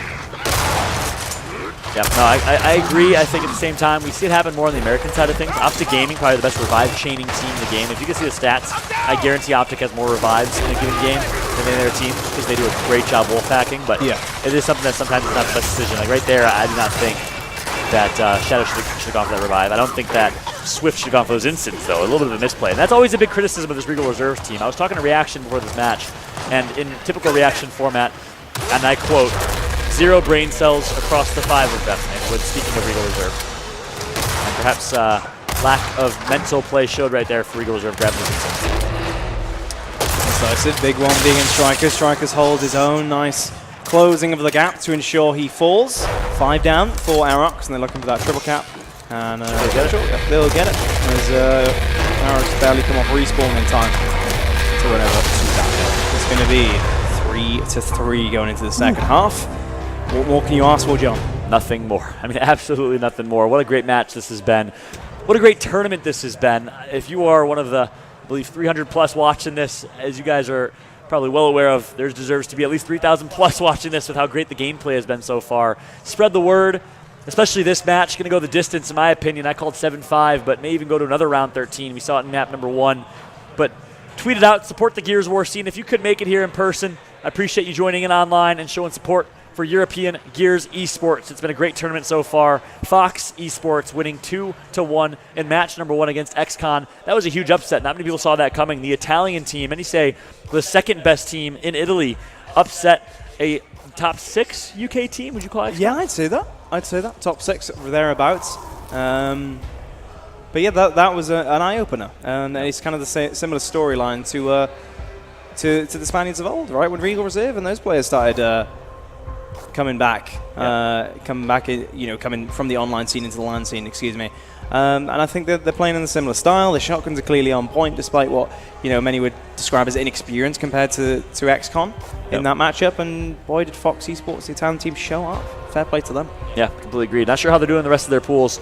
We'll, of course, keep an eye on that. They are in Group B, which is the group with 4 teams instead of 5 teams. So we'll keep a close eye on that. And, of course, our apologies. Looks like there was a drop from the game here, so we'll get you guys an update on the score and jump back into gameplay as soon as we possibly can in game number 3 between Aerox and Regal Reserve. But we've seen 2 matches so far. On the side stations, we've seen some mollywops, to be honest with you. Great games on main stage, but not so much on the side stations. I think that goes to show our production team picking them well between these top teams. Certainly are, as it is a 2 best of 3s. Yep. Definitely. Both these going 2 to game matches 3. going to game 3, and very good stuff indeed, which is just about getting into the game again, folks. So sorry for the delay. I believe the match did continue on without us. It was on our end, the caster's box end, and we will be seeing the gameplay in just a second, so thanks for waiting. Question is, though, John, the second half, weapon placements. Sniper up top and maintenance in the first half, a little bit different. You don't usually see that. You usually see maybe like an incense or something along those lines, but curious to see how this one plays out. It's 3-3 neck and neck in the left in the first half. Let's get back into the second. Yep, you guys can see 3-3 the score. See some stats on your screen, and it looks like all blue at the bottom left of your screen right now. As great shots, great plays from Aerox. Looking to close this one out, up 160 to 129. First round of the second half here, so keep in mind all weapons are reset, and the respawn timers of players goes back to 10 seconds. So it's more about holding the 2 cap. It's more about playing the objective here in these early rounds of the second half. Yep, given the score for Aerox, you're not surprised that they're running back to the E hill after being pressed up a little bit further than that. Regal coming off respawn, they're going to have to push that 1v in the form of Ash right away. But the smart play from J-Rage. He's going to leave that fight, let Ash run down the time, he's going to overextend the D just to ensure that they have at least one hill to see this one out. This could be the play actually that saves the round, 209. Or at least the push opportunity. No, they did win at F, they did win at E, but nonetheless, J-Rage, good play from him, smart indeed. Agreed. Yeah, a Ribs-esque play right there. Capturing the opponent's hill and securing the round victory. Aerox goes up 4-3 here, so the story continues. Look at that, Ash on top with 15 kills. Incisive and Ashens, who you would expect to be the lead slayers of this team, not leading in the slaying category right now, which I think is a positive of this team. It shows that anyone can pop off at any time, similar to Optic Gaming. And many teams you see on the North American side, of course, not comparing them to Optic Gaming, but similar to Optic Gaming and how they play. All 5 members can go off at any time. And Aerox showing the same. Boom shot placed by Regal Reserve, though, on that E-Hill. So my not so bold prediction did come into fruition, Dope. Yeah, you and me both. We thought about that, and it's around that deck what I thought it would be. It's maybe earlier on than you typically see, but it's coming into fruition nonetheless. And here's the deal. It's going to come down to this initial, I think, every round for the rest of this match. It's going to be all about this boom shot. Who utilizes the best when they get hold of it? Incisive, 2 boom shots. 2 rockets, if you will, and 2 kills. But Regal somehow hold on. They pick up 2 kills in quick succession. J-Rage right up here on the corner. He's going to fall. And despite some great usage of that boom shot, the rest of the team of Aerox, they fall to the aggression of Regal. Yeah. Wow. So way to turn that round on its head is Regal Reserve. Even though they lost the boom shot, even though Incisive picked up 2 kills, they down Incisive. And I think it was Strikers or Shadows who went huge with some plays, and they're going to get a 3-cap domination. Wow, we are tied at 4 apiece here, Toby. And you mentioned something, it's going to come down to the initial. I think the initial is going to be very important, but I don't think that initial is going to determine the round, as we saw right here at least, until at least round number 10, 11, 12, and 13. For these first couple rounds, I think if you lose that initial boom shot, as we just saw, there's an opportunity to counter. I think that's why players and teams go for that weapon placement so often. It's that opportunity to come back if the quick pickup does come in. Yeah. There's a bait factor as well, right? It's a very simple boom shot to pick up. Obviously, a revive chain is going to be the goal for whoever picks that up at the start, but there's the opportunity to just outlance them even then with the revive chain and the smoke. So it's a very risky push to make. It can be a good one at times, and it's very much which team on the cuff is going to come through and which gets the icebreaker kill. Ashen's and Incisive this time round, and snowball immediately into that boom shot pickup. So it can be anyone's game, depending on how it plays out, but this time Aerox are going to have the upper hand. Yep. Sammy taking out Ashen for some reason. Oh no, missed boom shot there. J-Rage pick up the kill. 5 dead right now. 1 finally respawned with Shadows, and I like the way that we saw Aerox play that. Rather than going straight away for the quick pick boom shot, they actually baited it, forced someone to up A. Ash back rolled, stayed alive, picked up the down, a couple more kills were picked up, and the round was picked up by Aerox. So almost like a chess game. They run the rock strategy, going straight for boom shot. And then we see in round number 2, at least round number 2, the second round of the succession, we saw a paper strategy where they almost baited that boom, back rolled, stayed alive, and kind of trapped Regal Reserve into that boom. Well played by Aerox. They win the round and go up 5-4. I mean, Aerox, they didn't go for that revive chain strategy from the get-go. They kind of just lurked through the smoke, see if they could just peek that icebreaker kill and then, snowball that into more. And that's perhaps a safer approach, for these players and teams to go for rather than just the quick pickup revive chain.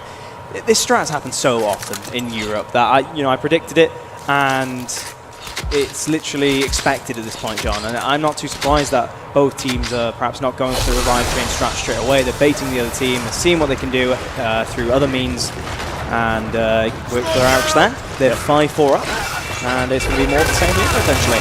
Well said. So we saw Rock, we saw Paper, we see Scissors this round and Strap. But it looks like if we go back to that quick pick, it's going to be Incisive picking up the boom shot. Did he get taken out? No, I think Incisive's still alive. Yeah. Yes, he is. So they did lose. Oh, that second move is going to be missed. But they did lose in terms of kills. Finally, Incisive picks up the down. More kills were picked up by Regal Reserve. So Incisive grabbed 2 kills with that boom shot ultimately after full redding 1. And now it's going to be a neutral 3-on-3. Die 6s and Strikers trying to go on that damage advantage, and it actually pays off somehow. Both players not really putting in much damage. Downs come through, thanks to Aerox teammates coming off respawn in the form of Ashens. Gets a kill, Striker straight back up, immediately bouncing into the shotgun fights as he and Sammy does get a kill back, but Regal Reserve, they got away with that a little bit too easily perhaps. They really do push on in. Yeah, completely agree. This should be, I mean, honestly, we saw Regal pick up more kills in the initial. And right now they have a slight power play. 3 dead. Value your life. You can't let J-Rage pick up a kill. Well played right there by Dragon. Just holds his right hand and stays alive. And now Regal Reserve with the numbers advantage should be able to secure this round. They just got to grab that E-Hill. Easier said than done. Ash going to down 1. And he's going to get taken out immediately after. So I would like to see Ash stay alive, wait to get his health back there. Instead, all eyes on the E-Hill. Shadows in a 1v. Of course he's not going to lose it. Can he get the double? No, it's going to be his teammate Swift instead. 3-cap domination is going to come through here. Incisive able to break the D-Hill though. Try to make that J-Rage. I apologize. But the snowballing continues. The resources stack up for Regal Reserve, and it will surely go through now. This triple cap. We're at 5-5, ladies and gentlemen. It's back and forth in terms of the initial strategies, in terms of initial success. Both teams are neck and neck right now, John. Yeah, what a great match this has been. Coming down to the wire just as we predicted it. And boy, has the gameplay followed. Aerox versus Regal Reserve. 5-5 in game number 3. Of course, this match has further implications than meets the eye. I think it will determine the second place team in that Pool A. We've mentioned it before, but if you're just joining us, 2 of the top 4 teams here seated, I believe, respectively, 3rd and 4th. I believe so. Do not quote me on that, though, at this point in time. As my brain leaves my body, because look, Hammer Boost were placed down at Korean Exhaust. That's not going to lead to much. It's going to be more of the same of this boom shot strategy. No one's going to go out their way to get that weapon.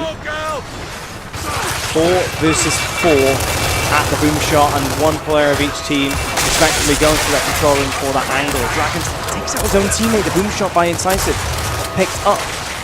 J-Rage picking up kills. This should be an Aerox initial victory and a clear one of that without too many casualties. Sammy is going to stay alive as his teammate does Lancer to provide support. Of course, the respawn timer is increasing every round, so that triple cap potential increases with that.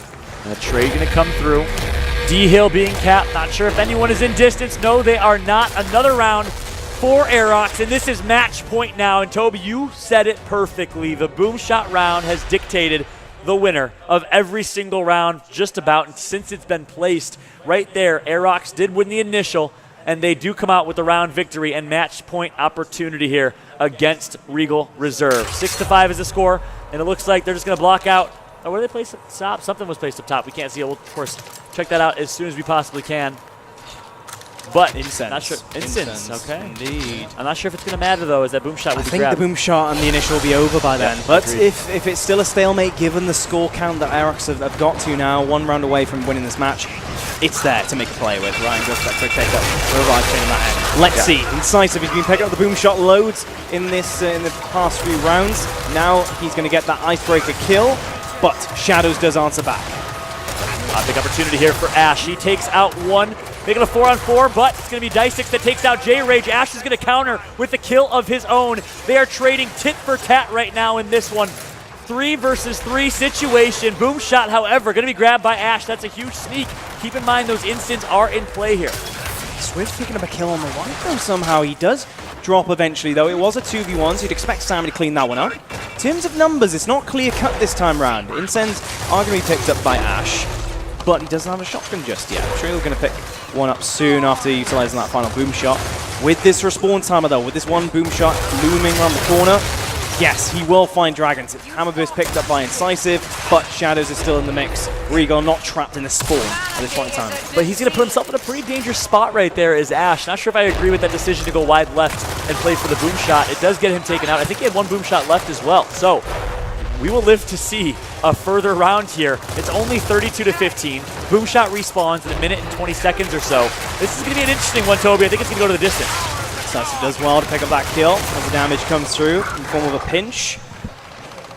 But Regal are pushing up very aggressively. Somehow they have moved enough resources to make that triple cap blink.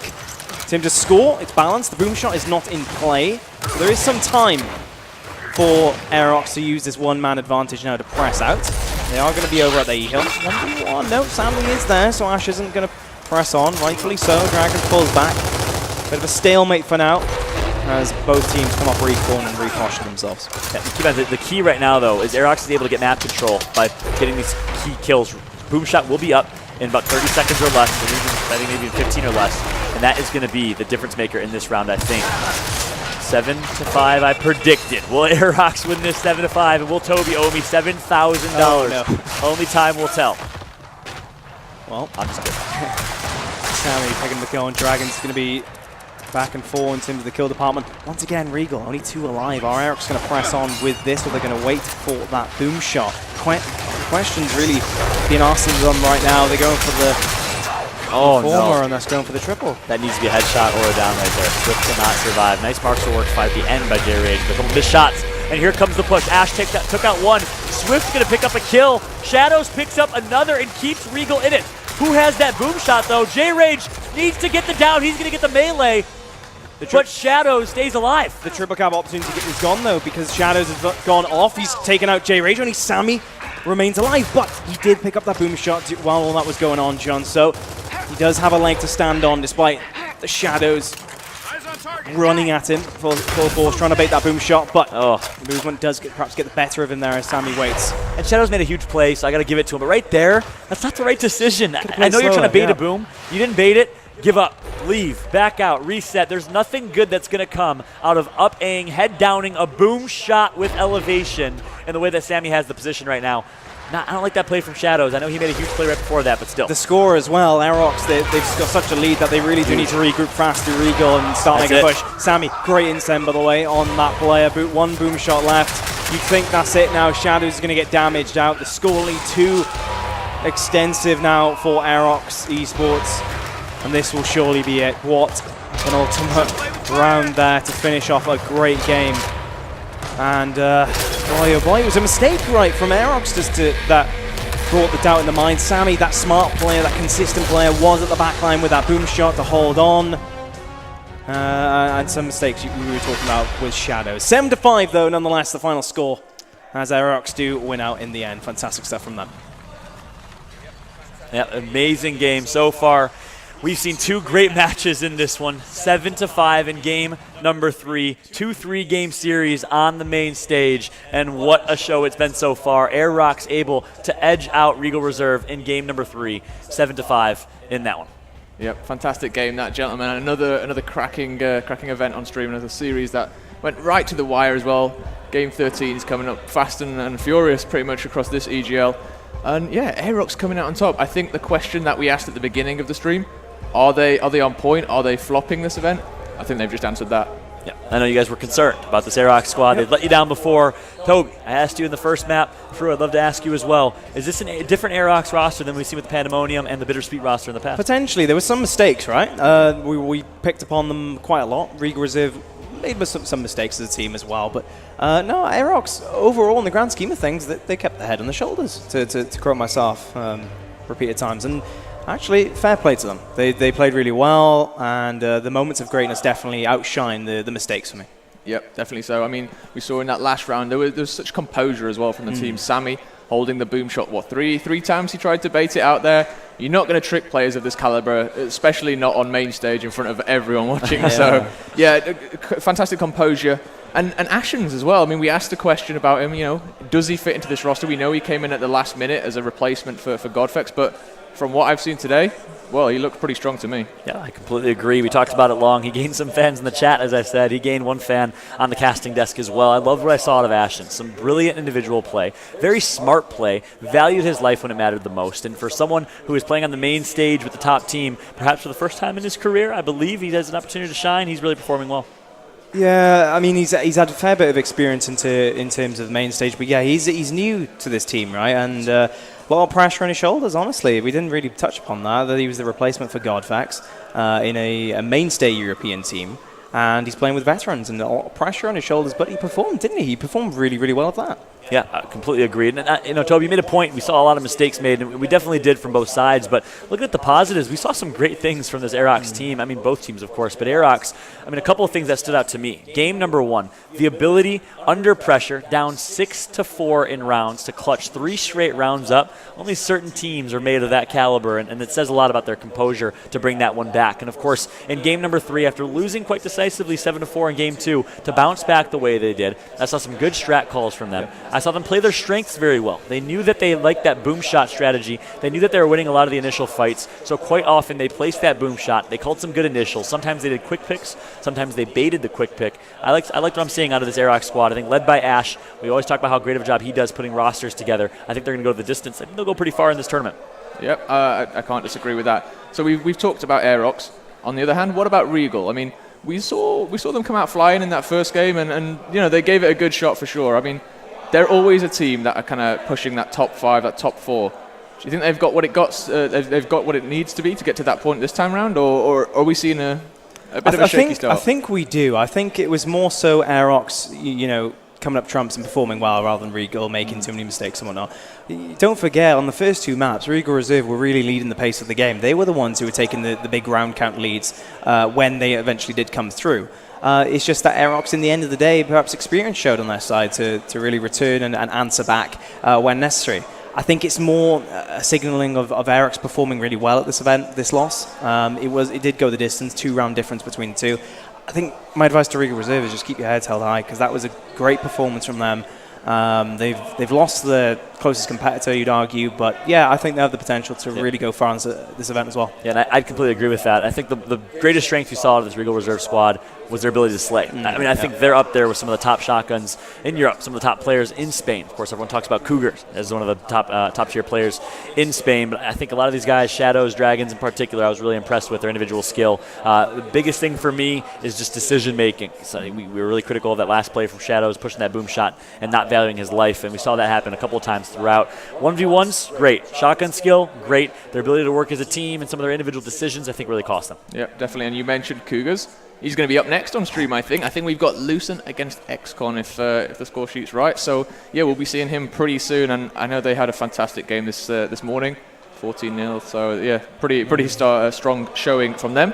We're going to go to a caster's break. So it's been a good first round, I think. Good first couple of games, and hopefully we'll have some more to come. Thank you very much, and we'll see you soon.